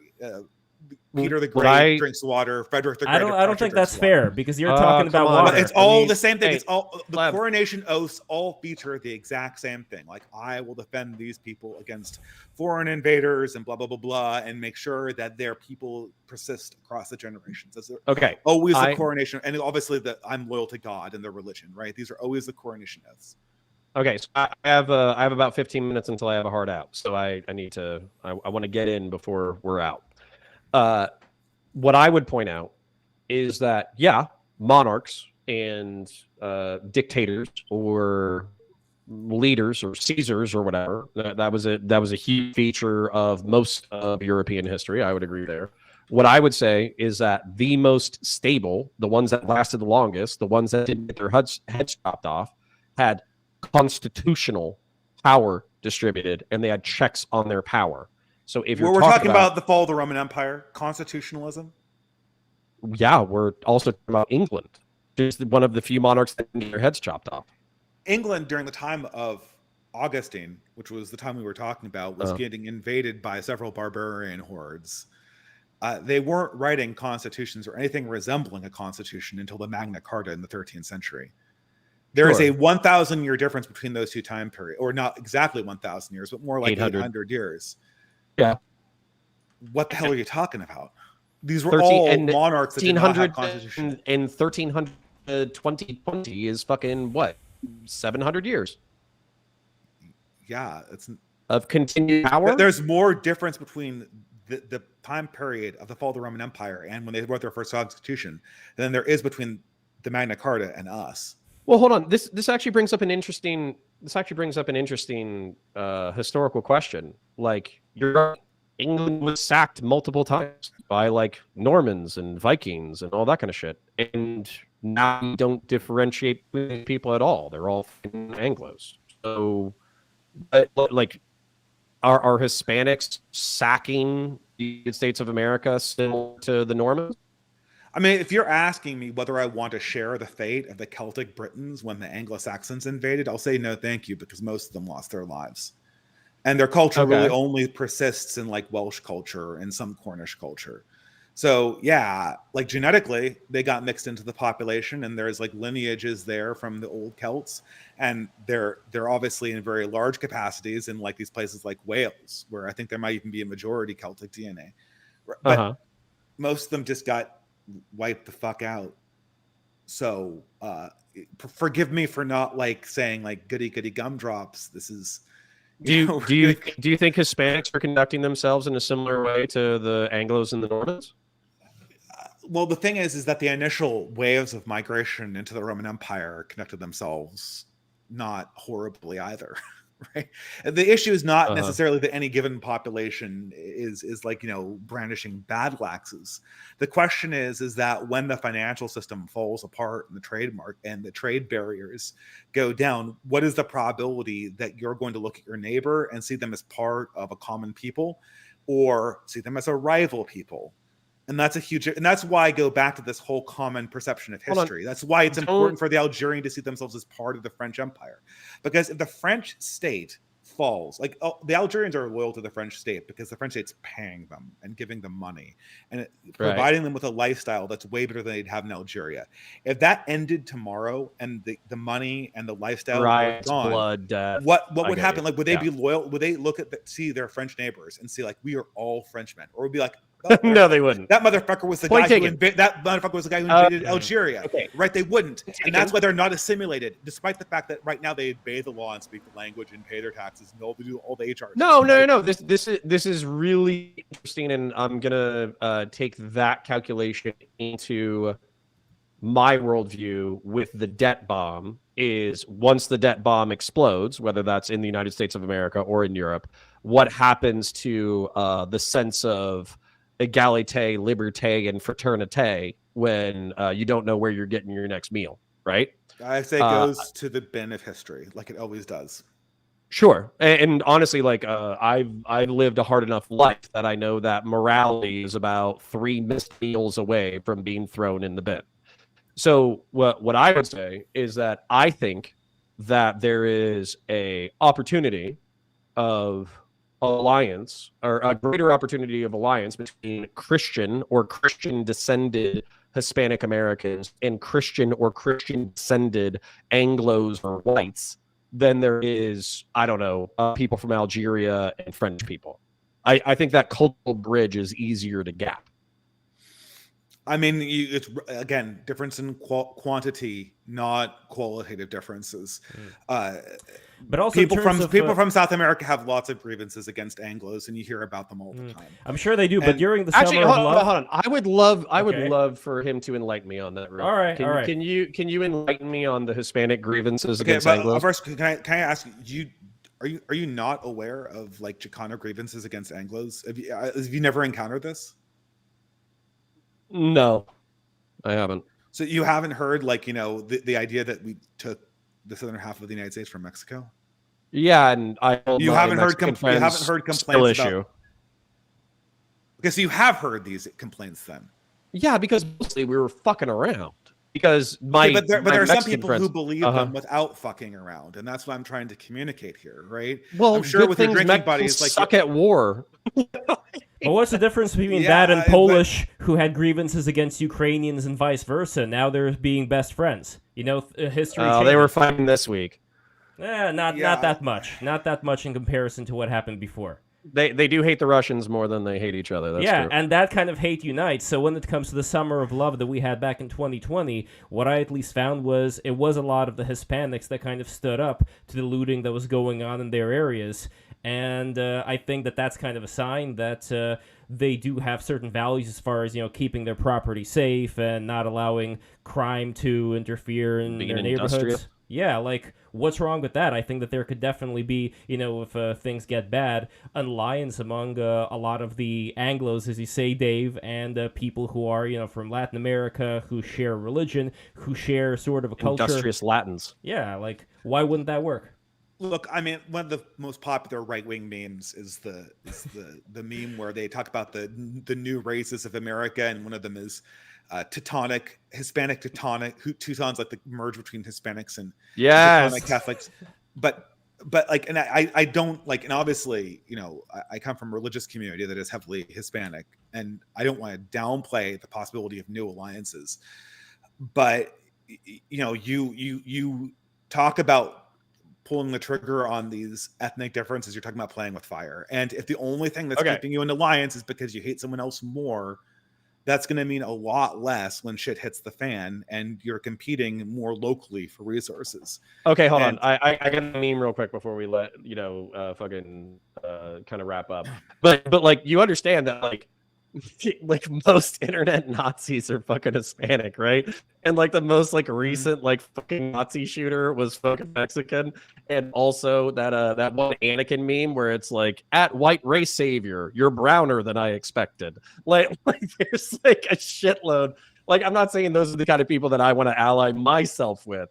But to pretend that like, these people, you can't bridge that cultural gap. I'm not going to attack you. I'm just going to say that I disagree.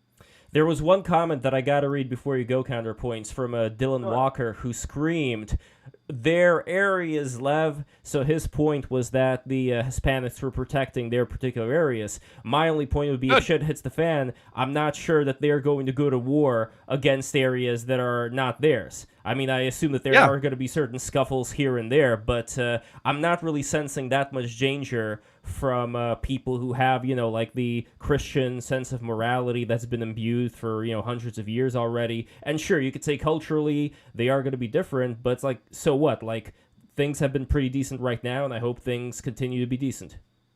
I think, but before we kind of wrap up and do outros, I do think the thing. So, Dave and I do not see eye to eye on solutions. Do not see eye to eye. But yeah, but I do think that the thing that anybody who might be more on my side of things needs to consider is what Dave is saying with the debt bomb. So how do people, like, imagine all government services, all finances, all retirement, all Social Security, all care. Imagine that collapsed overnight and there was no subsidization of agriculture. How would you get your food? And how is everybody else going to act in that scenario? And if you don't have a good answer for that, then some of the dangers that we're alluding to, you can say, oh, it's not going to happen for another 100 years, or, oh, we'll all go along to get along. If you're not putting that into your calculus, then you're wrong. Well, sure. I mean, as a response to that, I'll say, I mean, my solutions are just what you're pointing to is as anarchy and chaos. And whenever that's occurred historically, the solutions that I talk about and commend as a solution for it have always been brought in. And these Enlightenment ideas that have emerged in the last 300 years just go away like the ephemeral smoke that they are. What matters is your faith. Mm-hmm. And then after that, you're a people, and the people are your people who you share a historical narrative with, which can be blends between different people. Sometimes that's what happens, like tectonic shifts in plates, but that's why virtually people change their ethnicity, which is why assimilation is more or less a spook. And like those two things, like the faith, the peoplehood, the core loyalties to sovereigns, those are the things that last through anarchy. And like this bullshit about rights and liberal principles and blah blah blah, and like this stuff is like people give this up the second the shit hits. But Okay, but I think that if you and then I got to do an outro and go. But basically, I think that if you look at the history of Northern European Americans, Ulster Scots, Celts, Italians, Anglos, we were all at each other's throats for extended periods of time. And we all had ethnic rivalries that when the chips were down, we did kill each other in riots or tribal conflict or mafia conflict or whatever. And so I would say that a lot of those tribal and ethnic alliances have been broken down, I would say, probably since the Civil War through civic nationalist propaganda. So my instinct wouldn't be to redivide ourselves along tribal or racial lines. It would be to up the civic nationalist propaganda. So yeah. What does up the civic nationalist propaganda mean? Does it mean faith? It would common it people? would mean create a it would mean creating a narrative that could be shared by United States of American blacks, Hispanics, whites, Asians, and then trying to thread that into a coherent whole, and then just ramming home that fucking Captain America, Magic School Bus, Power Ranger, equal all together shit in order to try to get everybody not to hate each other. Does that narrative exist, or you're hoping for it to come into existence? Because that's a narrative been dead for 30 years, in my opinion. I was about to say, I think the strongest that narrative was ever emphasized was in the 90s. I mean, that's when I was growing up, and that was that narrative was invented in the late 1890s, and it was a primary policy of the American government to push this narrative on everybody. It ended in the 90s, and because we are the age we are in our late 30s, we remember the 90s being the high watermark. Or maybe you're younger than me, who knows? I remember the 90s. We remember the 90s being the high watermark of it, but the 90s was nothing compared to the 50s, and the 50s was nothing compared to the 40s and 30s and 1910s.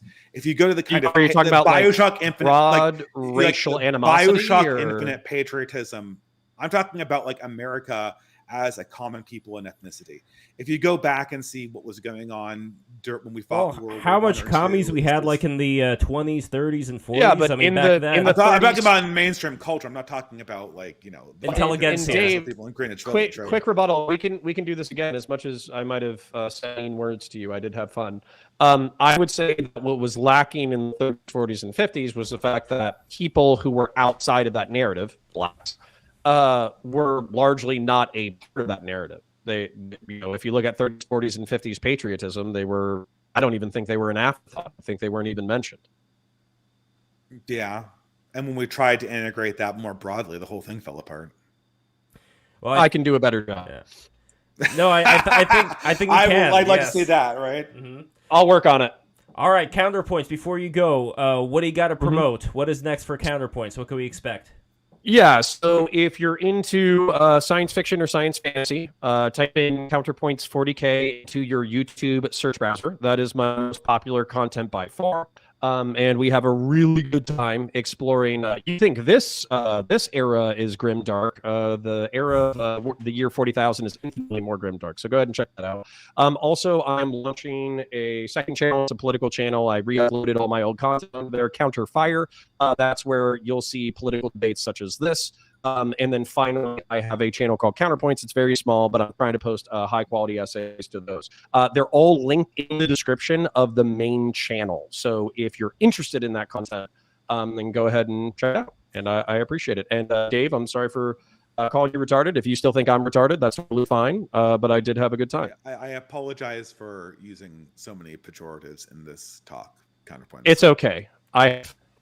All right. Okay. I guess I'm doing an outro too. Super chats. We got to get to super chats as well. Okay. But do the outro first.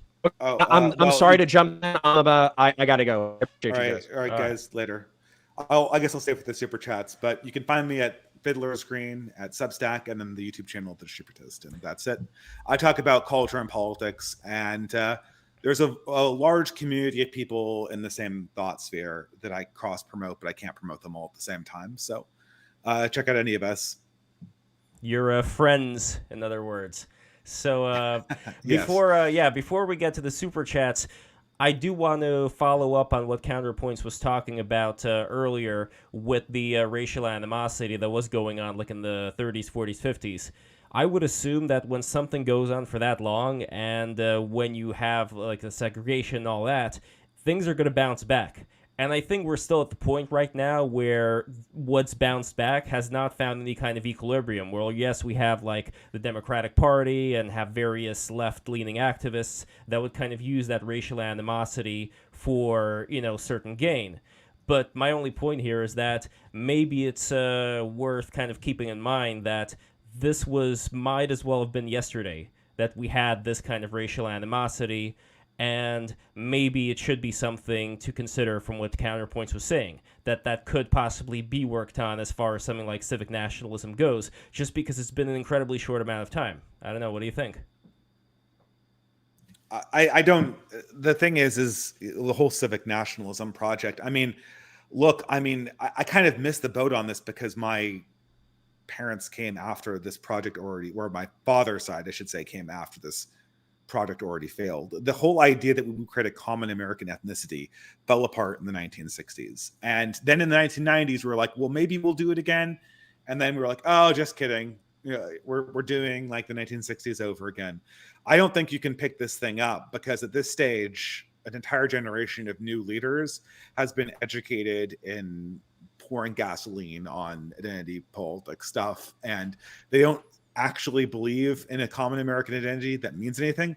It's also since they're so hyper focused on all of the horrible elements of American history, it's impossible to refocus their narrative self-conception on any kind of positive story that America might have as a polity itself. What are the leaders that come out of modern universities that are going to become the leaders of the Hispanic community, of the Filipino communities, of African communities? What stories are they going to be telling that dovetail with the stories that European Americans tell about themselves?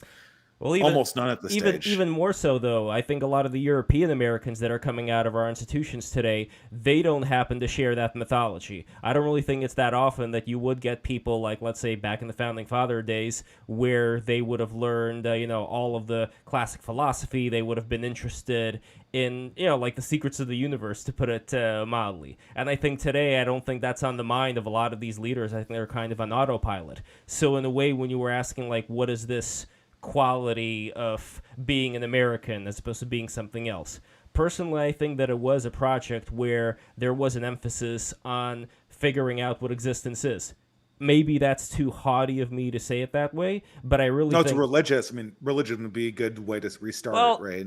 Yes and no, because religion, in terms of restarting civilization, sure, but as far as like what Thomas Jefferson was thinking about and what other founding fathers were thinking about, they were pretty paganistic. Even the song that Francis Kotke wrote, that was based on a paganistic hymn originally, that was giving an ode to Venus and so on and so forth. But they were leaning hard on this concept that America would be pretty much 100% a WASP.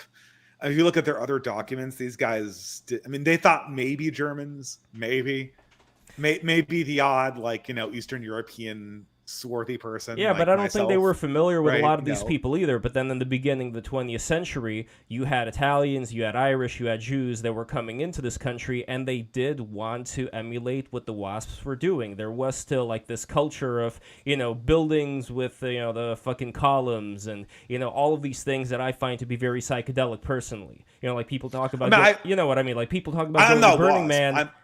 You're no WASP. I'm one half Eastern European and one half Ellis Islander, so I'm not a WASP. But I don't think that Ellis Islanders integrated into WASP culture. I think we made America a much less WASP place, and in many ways, if we had not immigrated into this country, it would have been more cohesive and probably firmer in its principles. I do think that a lot of Irish and German and Jewish Americans contributed, but at the same time, they also made it harder to actually say what an American was. Because we don't see the same. I don't see the way the world the same way the Anglos do. I'm a Central European, with some smatterings of Celtic blood from the British Isles. I don't see the world the same way that But like you somebody were, who's been yeah, but here like for you were saying, Mayflower does. But like you were saying about the Celts originally, we have had these transitions going on in Britain itself. I know that the Romans didn't really administer any of their DNA or that much of it back when they were there. They were kind of there and they left, right? But we did have afterwards, who was it that went to Britain after the Romans left? The Uh, Normans. The Oh Normans, well. right? Oh, you mean like, oh, that's way after. I thought you Yeah, meant the yeah, yeah. Anglos. I thought No. you meant the Anglos and the Oh, yeah, yeah, Saxons. yeah. The Anglos and the Uh, Saxons and the the Anglos and Normans. the Saxons came immediately on the fall of the Roman Empire. The Normans came much Yeah, later yeah, yeah. after So I got it yeah, yeah. confused. Yeah. I mean, they came when the Vikings were Christianized, Yeah. essentially. Yet we still see all these columns. We still see what we would consider to be an agreement upon a certain level of high civilization. And my issue with what you're talking about has to do with civilization being something that's kind of like taking a shower or like brushing your teeth. And you could say, sure, I don't need to brush my teeth, or brushing my teeth would never work anyway. I'm just going to let them all rot. And I think that's the perspective that a lot of black pill people seem to take, where to them, the only way out, unless you want to go into full anarchist mode, is going to be to have like a Mussolini or a Hitler or whoever take over. And I know the reducto ad Hitlerum that you were alluding to before with the water, but it's just like a basic thing. Like, I don't mean to say it in the way of like, spurring anybody to any reaction here. It's just like basic stuff. No, I get it, but I mean, like the problem is that we group. Hitler has become the symbol both of a particular kind of paranoid. What I would call Nazi politics are kind of paranoid and dematurgical. I don't know how you put it. Demotic and paranoid politics of the Nazi Party. And then we take that kind of demotic and paranoid style of early 20th century racial politics, and we superimpose that upon basically common qualities of all pre-modern governments. And so you can say like, okay, well, Hitler had this quality of authoritarianism in the name of defending a people, but that's all. Like, that's Zen Jobieski, that's Frederick the Great, that's the Empress Maria Theresa, that's Peter the Great of Russia, that's everybody was like that. So I think that when it comes, I mean, you're right, civilization is a practice. Civilization is something that you do. It's a discipline that you exercise. But the problem is that the politics of civilization, as they're played out, have to have a collective realization. Otherwise, these individual practices that we seek inside of ourselves will get wiped away by chaos. Like, I can live as a Roman while the Roman Empire is falling. In many ways, Augustine did just that. In many ways, many of the people who became monks did just that. But without Charlemagne protecting the exterior of the monastery, or some king preventing North Africa from being sacked, which it was eventually, all that internal discipline will get wiped away, and it will get wiped away into the dustbin of history, and it will be completely forgotten. But here's the devil's bargain.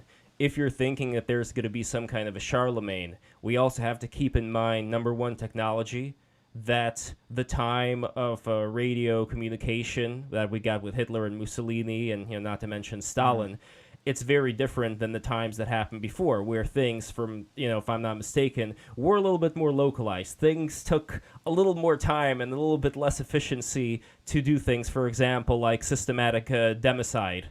As far as who you choose to target, who you choose to send to the gulag, things of that nature. So I really think that today we can't just look back at history. I think the stakes are way fucking higher when we're talking about having some kind of a dictator step in, not to mention that it's going to be very common, especially today, to get somebody who's going to have a bunch of ass kissers around them telling him whatever it is that he wants to hear, and that's also going to skew how the policy is, because frankly, I don't see a lot of these leaders having some kind of a shared mythology other than with the latest batch of leaders we got in the 20th century, this, for lack of a better word, populism, where they were men of their people. They did whatever the people wanted, but the people could be sometimes retarded. And when the people are retarded, then you get a lot of democide and you get a lot of bad things. I know that Yarvin was on this show several times, and I never talked to him, but he and I share the point of view that Stalin and Hitler were both, and a lot of these leaders from the early 20th century were this weird hybrid of monarchy and populism and democracy that in this one historical moment created this perfect storm of rottenness where you got the worst elements of all systems. And that's why, despite having fundamentally different ideologies on paper, they behaved sort of very similarly. I also share Yarvin's opinion that getting a repeat of Stalin or Hitler is probably highly unlikely in the modern world. I think that you're likely to see. I think you're going to see sort of like strongmen populist leaders, and they're going to be a lot more like Huey Long or something like that than they are going to be like Hitler, right? And I think that, or maybe they'll be more like, I don't know. I don't even know. That's a very positive. That's a very sunny, positive way of looking at it. I would only say that with the technology we have right now, all bets are fucking off, and that when it comes to what Counterpoints was talking about, that really would be something I think to consider. Yes, we have this activistic managerial class right now, but hey, let's work against them. Let's figure out a way to actually have some kind of a common uniting mythology, with all the people who want to strive to that certain level of civilization. And when you were asking again, I understood your problem with Counterpoints' argument, which was it's not just about, line goes up. It's not just about following the rules. It's also how you interpret your reality. And there should be a way, or your history specifically, your history. But that's a different thing too, because when you're talking about history, now you're putting certain, let's say, artificial limits that, let's say, back in Imperial Russia, I think that was one of the things that really contributed to the sense of this sense of knowing that you are capable of doing something, but artificially not being allowed to do it, as was the case with a lot of the ex-serfs and the progeny of the ex-serfs within Russia, where, for example, you can work up to being an engineer, but you cannot be upgraded, you cannot be promoted to this position because this position was only reserved for somebody who was not the progeny of a serf. And I think things like that start to bite at you. Caste system's going to be bad. Well, no shit, caste system's going to be bad, but that's kind of like my point. This is the pressure that starts building where these activists start coming out of the woodwork. That was the case in Imperial Russia. I mean, hell, that was the case even, during the time of the Decembrist Revolution when they were going against the Tsar, which kind of inspired War and Peace, but that's like a side thing. But the point is that what Counterpoints was talking about with the racial grievances, that is something that the activists use. They use this racial animus to gain power. And I think that it's high time we kind of considered maybe there's a way to work against that racial animus and not actually empower these fucking activists to create a fifth column that's destroying our fucking country. How though? I mean, I don't. This is the problem I don't see, Lev.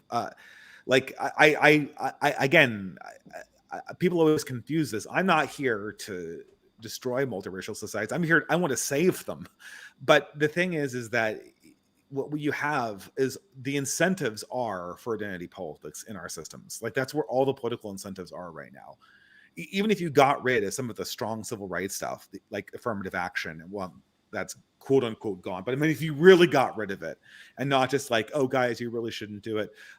You would still have this problem that in democratic societies with multiple ethnicities that see themselves as having separate interests, you are going to have racial politics. And if people can get away with that in any way, then the society is going to start fraying. And I don't see what like we thought. Look, in the 90s, we thought that this would be going away slowly, but in fact, I think very predictably, it's only gotten worse and worse and worse. And I think it's very clear from the incentives why that is. The answer I would provide here is to imagine that in the future, there could be a distinction between those within the club and outside of the club. And the club, for me, would be a club for people who, regardless of the color of their skin, do conform to a certain level of civilization, like I said before, where you judge people by their actions, not by certain genetic things. And at the end of the day, however many people from one group or another group end up conforming to that particular club, to me it doesn't matter. But to me what does matter is that when people make the decision of having this club of people who are united together, they would base it on what exactly do you bring to the table, and all, not just economically, but also are you able to share the same concept of reality as I do? And I know it's difficult to figure it out, probably for a lot of people, and to work it out, but honestly, I don't really see any other way forward unless, again, you want a dictator or you want to go into anarchy, which I know you don't want. So this would be kind of like the third position that I'm offering, which is still a work in progress, but I honestly don't even think like a lot of people think about it, because like I think a lot of people automatically, because they see all these 4chan posts and get really demoralized, they hunger for this kind of, like all of the memes about the conflicts that we've been seeing. I think there's something about them that just wants to toss the game board tape, toss the Warhammer 40K table over, because they feel a lot of spite. They feel a lot of disgust for what they're seeing in civilization today. And partly, hell, I don't blame them for a lot of the rampant crime and things of that nature, but I really think... just like the stuff, like the completely insane education system. Sure, of course. But it's like, I always got to keep in mind how impatient a lot of people are in general, and also how a lot of people were born yesterday. And because people have not had that much of experience in history... yeah. I will speak out in favor of impatience here, Lev. Okay. What am I mean, as a Californian, what am I waiting for? I moved to other states, and all I see in other states is the same process that consumed California, like retarded by 5-10 years. So like I can hang back and I can watch this process roll forward, but I know exactly where it's going. And so like I'm patient in my desire to implement a change, but there's got to be a change. It just patiently watching this situation play out is I don't want you to misconstrue what I said. I have not said at all that you have to sit quietly and be patient for things to change in a bad way. What I meant was you have to proactively start brushing your fucking teeth. That's what I'm talking about. And so far, I see people already going grug mode, going monkey mode, going wild, and deciding, you know what?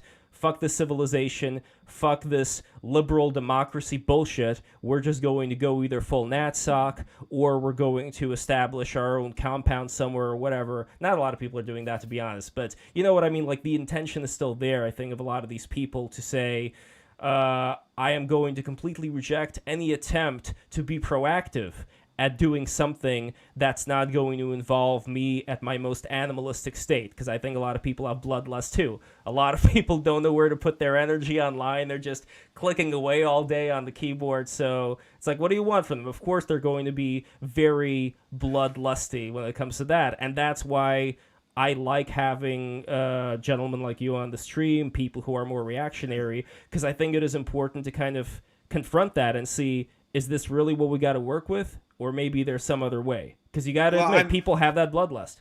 I'm sure. And I don't want to have conflict. A civil war is an absolute nightmare scenario for me. And that's what I'm trying to stop. The thing is that I'm trying to reconcile the fact that I need radical structural change and radical cultural change, along with the idea that I really dislike this. I fear the civil war anarchy scenario that we talked about significantly.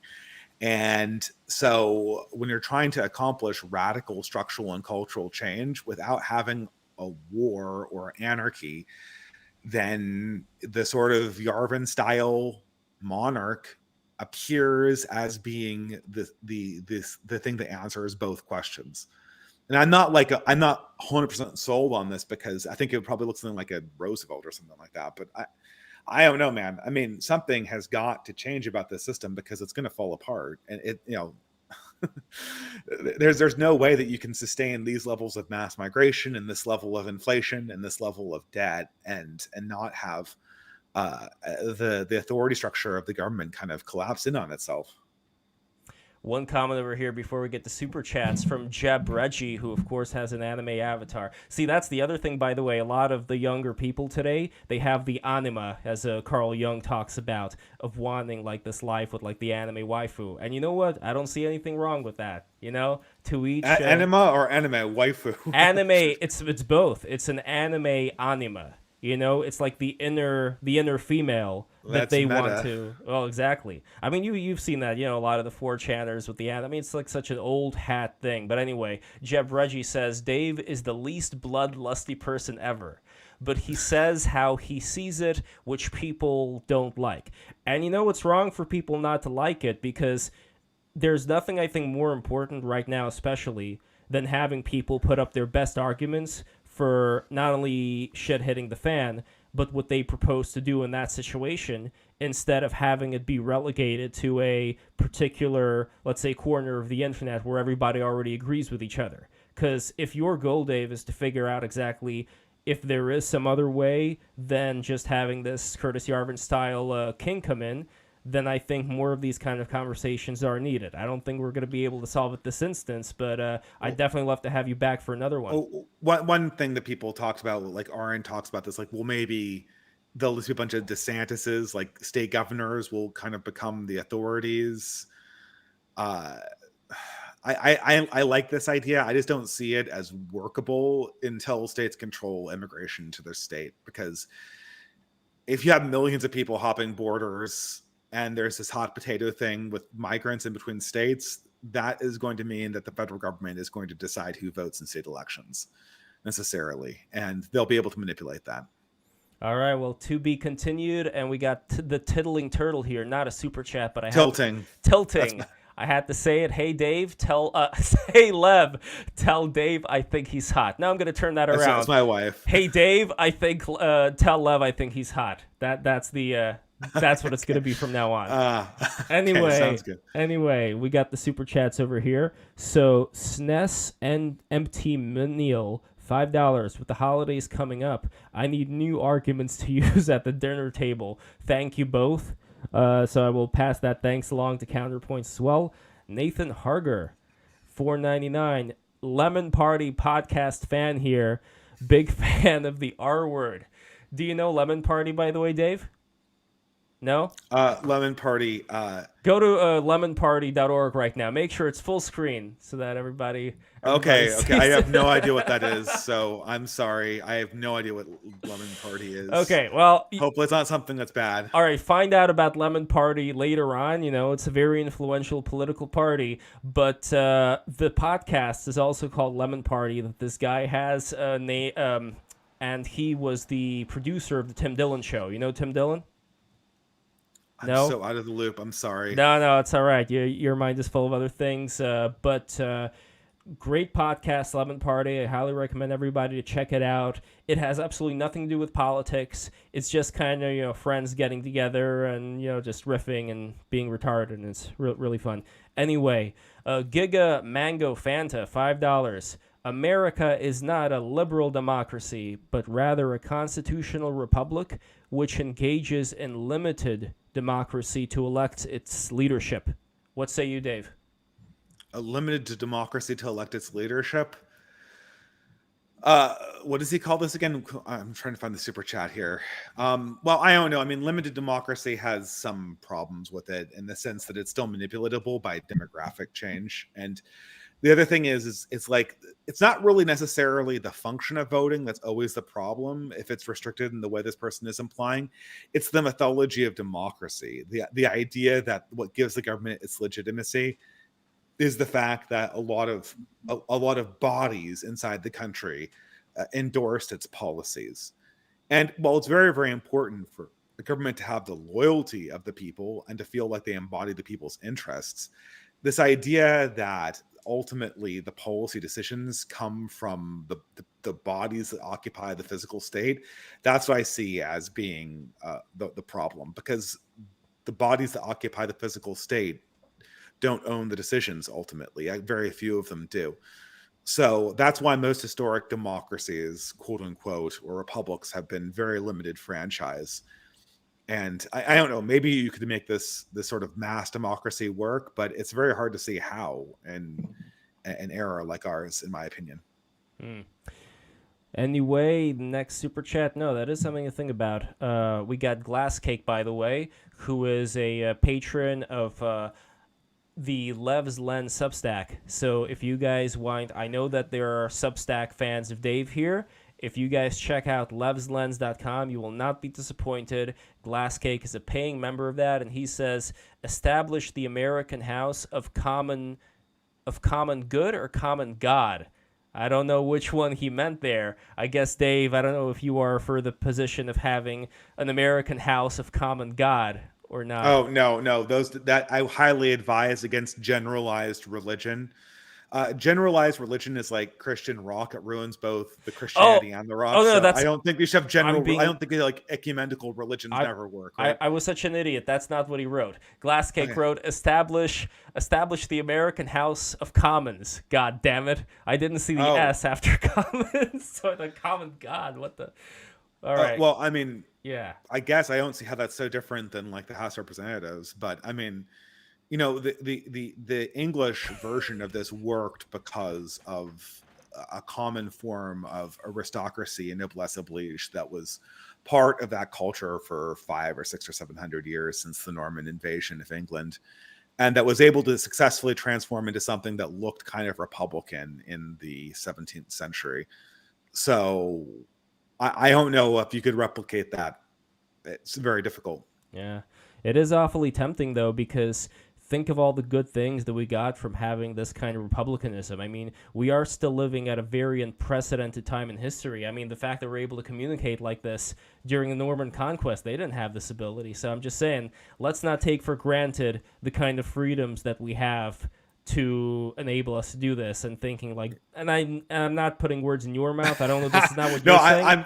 I'm a borderline Luddite sometimes, so I'm thinking like, look, if you can get family life, if you can fix family formation and family life in the West, then I'll start being grateful to my Republican ancestors.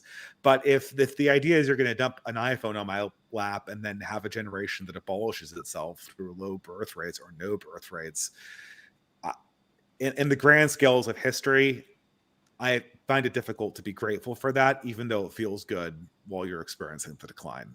So I'd still look at it as birthing pangs, because the fact that we were able to achieve this, if we compare it to any other time in history, just that is impressive. The birthing pangs, I'd say, are, having all these kids that are glued to their fucking iPads. Those are the birthing pangs. Those are the things that we have to work out. But just like step back for a second and observe how amazing it was what we were able to create, and with the Industrial Revolution and with the electricity, internet, and all of that. It's kind of a wonder that we were able to do it, but at the same time, I don't think we would have been able to accomplish this if we would have just had like all of these lords that were lording over their peasants, and the peasants had all their holy holidays, and they were living, like this life that I think people wrongly assume to be idyllic. I don't know, would you say, and this is kind of a side conversation, but I find it interesting, would you say that peasant life, in compared to now, was idyllic? I just think it's kind of like looking at the past with rose-colored glasses, too. I mean, I think peasant life as it actually was in like the 13th century probably would be horrific because of the lack of things like penicillin. I think that there's a case for simpler living, like some of the Mennonites do. We sometimes call them Amish or whatever. Like, I don't think that everyone could do that, but I think like they emphasize things in their culture that I envy, and I think are much more high than the materialistic ideas that we have right now in our culture. And I'm guilty of it. I indulge in nerd hobbies that I'm ashamed of. But I do see that as higher. I mean, growing pains are good, but growing pains imply growth. And when I look at my own generation, the millennials, I see us regressing. I see us becoming less mature over time. And I want to see, I mean, some people can become more mature over time, right? But the generation itself has essentially fallen back into kind of infantile habits as it's entered its 30s in a lot of ways, especially after COVID. So the growing pains actually have to correspond with some amount of growth and ownership. And a lot of this is the fact that the baby boomers aren't retiring and there's economic problems, but well, maybe there's that's a lot of learned helplessness, man. Learned helplessness. That is sure. The telltale sign of everything going wrong. But I will shut up now. No, but maybe that's the ultimate challenge here, because I think it's actually much easier to grow when you have a lot of pressure that's on you from no choice of your own when you have to survive, in the elements where your family dies of easily preventable diseases. That does kind of force you to either, adapt and grow or die. But when you're in the situation where you see people around you that are not maturing fast enough and that are succumbing to a lot of these online addictions, in a way, I think it's a lot harder because you have the opportunity, if you want to, just fuck off and live on welfare and to just like be a NEET and to just like stare at the computer screen all day. But at the same time, you also have the opportunity, like the Buddha had. The Buddha didn't have to go out into the woods and meditate. He could have just like lived in the lap of luxury, and instead he decided to take a harder, more ascetic path. So now, yeah, I think that founded a religion and maybe even a civilization. Or maybe exactly. So that's but what I'm saying. It's like that. That's the Carlylean, like the Moses on the Mount, Moses at Sinai, Buddha under the tree. These are the Carlyle, or Abraham, David at the temple. These are the Carlylean moments that bound civilizations and peoples. And those are them. That's the kind of thing that you would need for America or Canada to become a people out of many. The managerial thing where you try to regulate everyone into agreement, I don't think that that's how this occurs, right? And no, you need responsible elites. I'd say it's very dangerous to have one elite that everybody sucks up to, like they do with President Putin. But if you have responsible elites who can work behind the scenes and kind of maintain a certain level for other people to emulate by hook or by crook, then I think you got something. And when you're in a situation like we are right now, when you can go to LibGen, you can download pretty much any work of literature or any nonfiction book in existence, and you can gain access to so much information.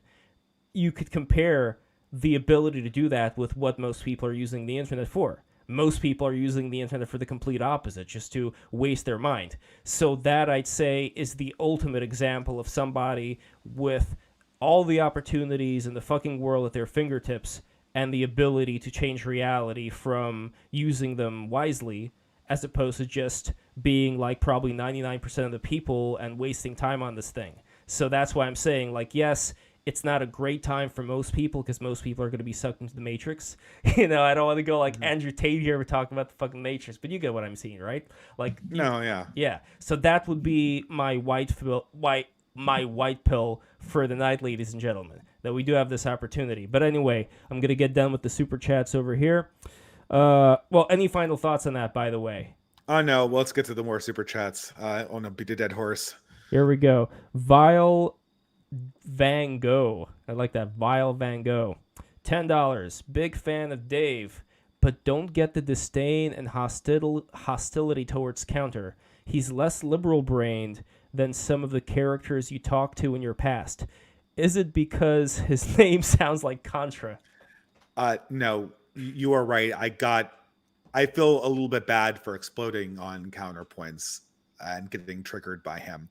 But this is a pretty easy answer. I enjoy talking to progressives because I believe that they're religious believers in a different faith than mine. What triggers me is when I get, and this might not be true of Counterpoints, but the way he talks implies it's true. Whenever I feel like I'm interacting with a performance, or whenever I get the sense that I'm being debate gamed in like the Destiny sense, I feel like I'm talking to a non-believer, and it's not the political opinion or the religious belief that triggers me. It's the belief being put forward as a belief when it's not a belief that triggers me. And that's kind of why I got overly emotional in this conversation.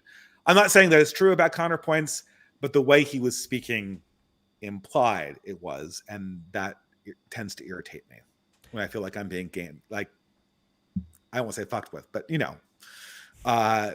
that sort of mode comes into play in a debate, I kind of get a lot more hostile. Well, it was fun to see three gentlemen with beards. We got a similar style going on here that we're just going at each other.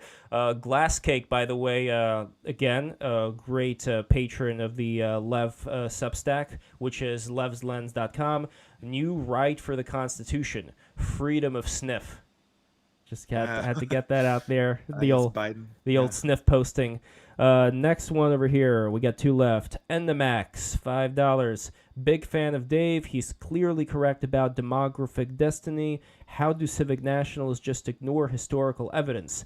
Also, have Dave on more. Well, I definitely want to have you on more. We gotta do another one here. Yeah, I have a hard schedule sometimes to organize these things, but I have this weird thing where I make time if it's someone I really disagree with more than I make time for people I really like. No, So don't worry. I'll bring it's people funny. you So I really don't think disagree with. on paper counterpoints, and I don't disagree on a lot. It's the style that's so fundamentally different between him and I, and our emotional attitudes towards these things. That's so different, and but that triggers me. The cultural difference highly triggers me. But I guess, yeah, I mean, demographics, I mean, you can make new peoples out of two pre-existing ones, right? But this has to be done very carefully and over a very long period of time. And that's nothing like this is occurring right now. So all we're doing is accumulating these close proximity differences like we are accumulating debt, and it's going to explode. And I don't really feel good about being in the radius of that explosion. One other thing I wanted to mention before I forget, with Britain, for example, because Glasscake is from Britain, and his observation was that there was a very big difference between how the migrants from Pakistan are versus the Hindus. And that's always been very interesting for me to look at, because the migrants from Pakistan, they've usually been a lot like, who were in these rape gangs and various other troublesome things have been coming out of that community within England, but not so for the Hindus from India. And Well, probably because yeah. they're from a higher caste, the ones that are going from India. Well, but regardless of higher caste or low caste, the idea is that if you are of a certain, let's say, blood or genetic profile that's different, yet you follow not just the rules, but also you want to ingratiate yourself to the British crown, to Queen Elizabeth, well, now King Charles, but you get what I'm saying, right? Like, I think that there has always been, or at least correct me if I'm wrong here, this striving that a lot of these, as you say, maybe higher caste, I don't know, Indians have had towards the British way of life with, like, tea, crumpets, or whatever, kind of incorporating certain things, even beyond the tea and crumpets, just like having that appreciation for what exactly Britain is, what exactly the system is, and how people greet each other, and, certain little traditional idioms, kind of incorporating those into themselves. So I'm talking things way beyond just like football or, shit like that. So would you agree that when it comes to the Indians, in your observation, that would be the case in Britain? Well, it's hard to say. Like, Indians in California are like the world's best demographic because they all have like 120 IQ and they're all like programmers and in Silicon Valley. So there's obviously a huge selection bias going on here. What I'm really concerned about is the internal story that these Hindus have about themselves. There's a number of problems with Hindu immigrants, even if they are very, very high earning and they obey the rules. The first one is they have a different religion. The second one is that they have a somewhat legitimate grievance against the native Anglo-Saxon population. And you can see this if you look at Anglo-Indians, Indians that have come and lived in Britain. The ones that first come in like the early 1900s, they're basically like British men with brown skin. And then you get to the generations we have currently, and these people have obvious active grievances against the West generally. And it's like Ash Sarkar, right? Let me avenge the Indian culture that I hate for other reasons. It's like a summary of Ash Sarkar's attitude, right? She hates Indian culture, but she's really bitter about the fact that it was impoverished under British rule in India. And but these grievances, these stories of grievance, are going to be what I look for, because the thing is that that these cultures currently, they're loyal to the government because the government's making them much richer than they would be in their home countries, and they're very aware of that. What happens when they have to be loyal to a government that might make them poorer than they otherwise would be? What's going to keep them in line then? It's going to have to be some kind of story. It's going to have to be some kind of understanding about themselves. It's going to have to be some kind of common faith. And I'm not so sure what that is. And so while they're very wonderful people, and while they increase the civilization and they have high discipline and high-mindedness of their own kind, a lot of them literally are Brahmins, that difference is going to be a perennial difference until they either mix into the population or another civic religion, another real religion, I should say, because you need to have real religion before you have civic religion. Wait, are you saying the Sanatana Dharma is not a real religion? It's a real religion, but it's not one that is well integrated into the British state's story about itself. Those dharmic religions are all highly dependent on the understanding of a caste system and your place within it, or your understanding of a people that is decidedly not British. And so I don't know how you get from the Bhagavad Gita to loyalty to Charles I or anything like that. No, I know how you do it. You just say like it. He's a reincarnation of Vishnu and you're good. Yeah. Charles I is very far away from being a reincarnation of Vishnu. Although, I when he appears, in chariot with a golden bow, we can talk or something. But Sounds good. I don't know if anyone wants to see that. All right, final super chat of the night from Nerve AMV Maker. AMV, I guess, stands for Anime Music Video. Once again, $5. Assimilation is happening. New immigrants are being assimilated into the Black and Native American experience. Yeah, so you'll see this a lot too, especially in England. Like the original person who migrates over will be a loyal subject of the crown who happens to be Indian, and their children will be all like, fuck the British Empire for the imperialism of the British Raj or whatever, or they'll be Islamists. And this is because the grievance politics that rules the academy is so strong.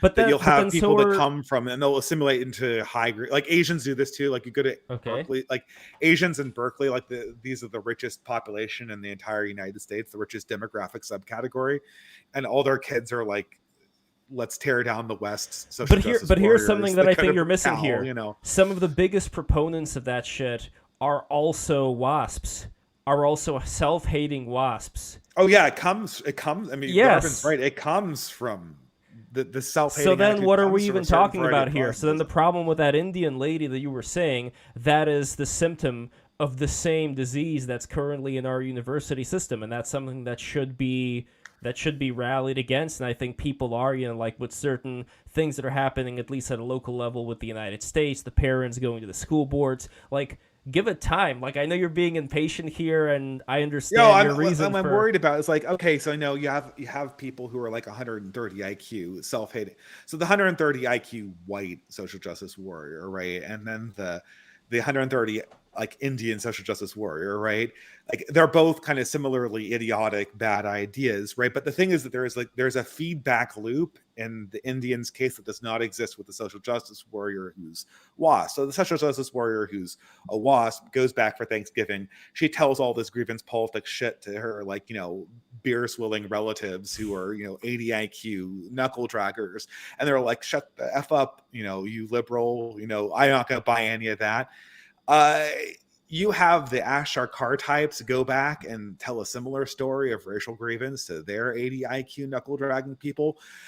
That's not going to push back. That's going to feed forward, right? That's how you get the kind of demotic reactions that you get in something like the grievance politics that's intellectualized.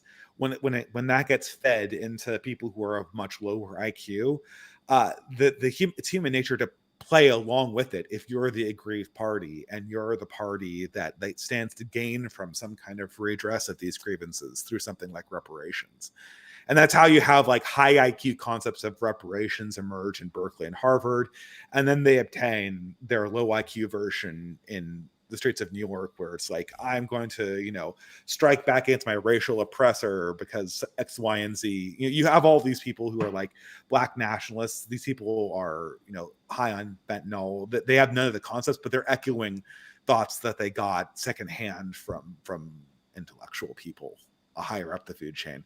So what I'm saying here is that you have to be very, very careful about these racial divisions when grievance politics becomes involved, because the children that get the grievance politics at the higher level will feed this down to people who don't understand it in this intellectual way, and you'll get this really, really ugly shit that will, I mean, it's going to do what humans naturally do, right? It's going to create racial politics that are highly destructive and disordered, and this is what people are afraid of. I'm personally concerned about this. You see this in South Africa too, right? Which is where, like, that's where the rubber is really hitting the road. Well, I've had a conscious call, Ernst Van Zyl, on my show several times, including an episode with him, and you know him, right? No, I'm a huge fan of him, and I've been promising a lecture forever, and I just realized that I've totally not given him one. But all right, yeah, now, I'm a big fan. Yeah, now you remember. So I had an episode with him and Coleman Hughes, and you know Coleman as well? Yeah, more vaguely. I'm aware of his work. Yeah, look him up. He's like a classically liberal black gentleman who is very young, I think like in his early mid-20s. And we had a very interesting conversation, I guess, about similar themes having to do with liberalism. And what I think it comes down to is that regardless of skin color, regardless of nationality, you could say IQ or whatever, somebody like Coleman, Ernst, and myself, we were able to have a dialogue and understand each other. And if we were neighbors, I think we would have absolutely zero. I mean, I'm not saying anything to you that you don't already know. I know your problems concern more the masses. But the reason why I mentioned that is I think it's going to be up to people who are going to be the potential elites of the future to, regardless of where they are from, to kind of gather up through these online communities. I'm not saying I'm going to do whatever. I'm not going to touch that right now. I'm looking, there needs to be some leaders of these communities that genuinely want the best for their communities. I look at someone like Malcolm X, and I think that's a great I wouldn't leader, say right? Coleman Hughes is like a I don't think he's like the leader of the black community or whatever. No, I know he isn't, but I'm saying that, like, responsible leaders do need to lead these communities, right? Like, sure. I see the current people who quote unquote run the black community, and these people are like con artists, right? they get paid to tell the system what it wants to hear, and then they abscond with all the funding that they get. Sure. You had a scandal that was emerged just this week with Ibrahim Kendi, like the most predictable thing of all time, right? Yeah, maybe in the future he's gonna get all that money and start like a bar, and he'll call it the Kendi Bar. But anyway, so this is the problem. Like, I think Kendi would be better if he. This sounds weird to say, but Kendi would be better if he loved his own African people more, because he'd be more concerned about their well-being. I don't think I think he cares about selling more books and selling his product, and that involves making white people feel guilty. But Kendi is more concerned about white people feeling guilty than, a new generation of proud Africans coming, or proud African families having healthy children that are able to create a civilized and ordered society. I think we could both agree that that's the direction we should all be headed. And the final super chat here, we just got Dave Wirtz, 5 USD. Great show, Dave. What are your black pill, white pill takes on fertility? Well, that's going to be a long one, unless you think it's not that long. I mean, All right. I mean, the only country that solved this is Israel, right? And it's solved this by essentially having two countries, one that's Orthodox Jewish and the other one that's secular Jewish, living in the same way, and then farming one out of the other. I think that's true. That's true. Actually, I think that actually that's probably going to be, that is actually a stable model for the future of humanity. Like, I think that in your have like the Amish like egg layers and the Mormons and all that, and then is that what you're I'm saying? actually not, ironically, right? I mean, if you have 8 kids, right, it's all a few of them can become professionals that have 1 kid or 0 kids, and it's all. I mean, that's why the secular Jews tolerate a lot of the Hasidic crazy so much, because like they know that there's going to be people that kind of come out of there and will join like the rest of the civilization and not have to be within like their ghettos where they write graffiti warning people not to go online. Yeah, and I think that like Yoram Harzoni, who you don't know, do you know that guy? He's like no. Oh, really? You don't? He's no. He runs this conference called the National Conservative Conference. He's He's a non-ultra Orthodox Jew. I think he's an Israeli citizen. I'm not sure, but he's like trying to come up with this alternative nationalism for everyone plan. And a lot of my far right friends know him, and he seems like the nicest guy in the world. But I think like I think he doesn't really understand all of the problems we're dealing with in non-Israel countries, but he's got his heart in the right place. I'll give that to him here.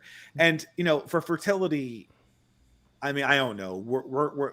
I have a friend, a blogger called Black Horse, who works with one of our organizations, the Beowulf Foundation. He has the saying, we're experiencing what's called a genetic bottleneck. And during this bottleneck, an incredibly small number of people are going to carry their genes through to the next generation.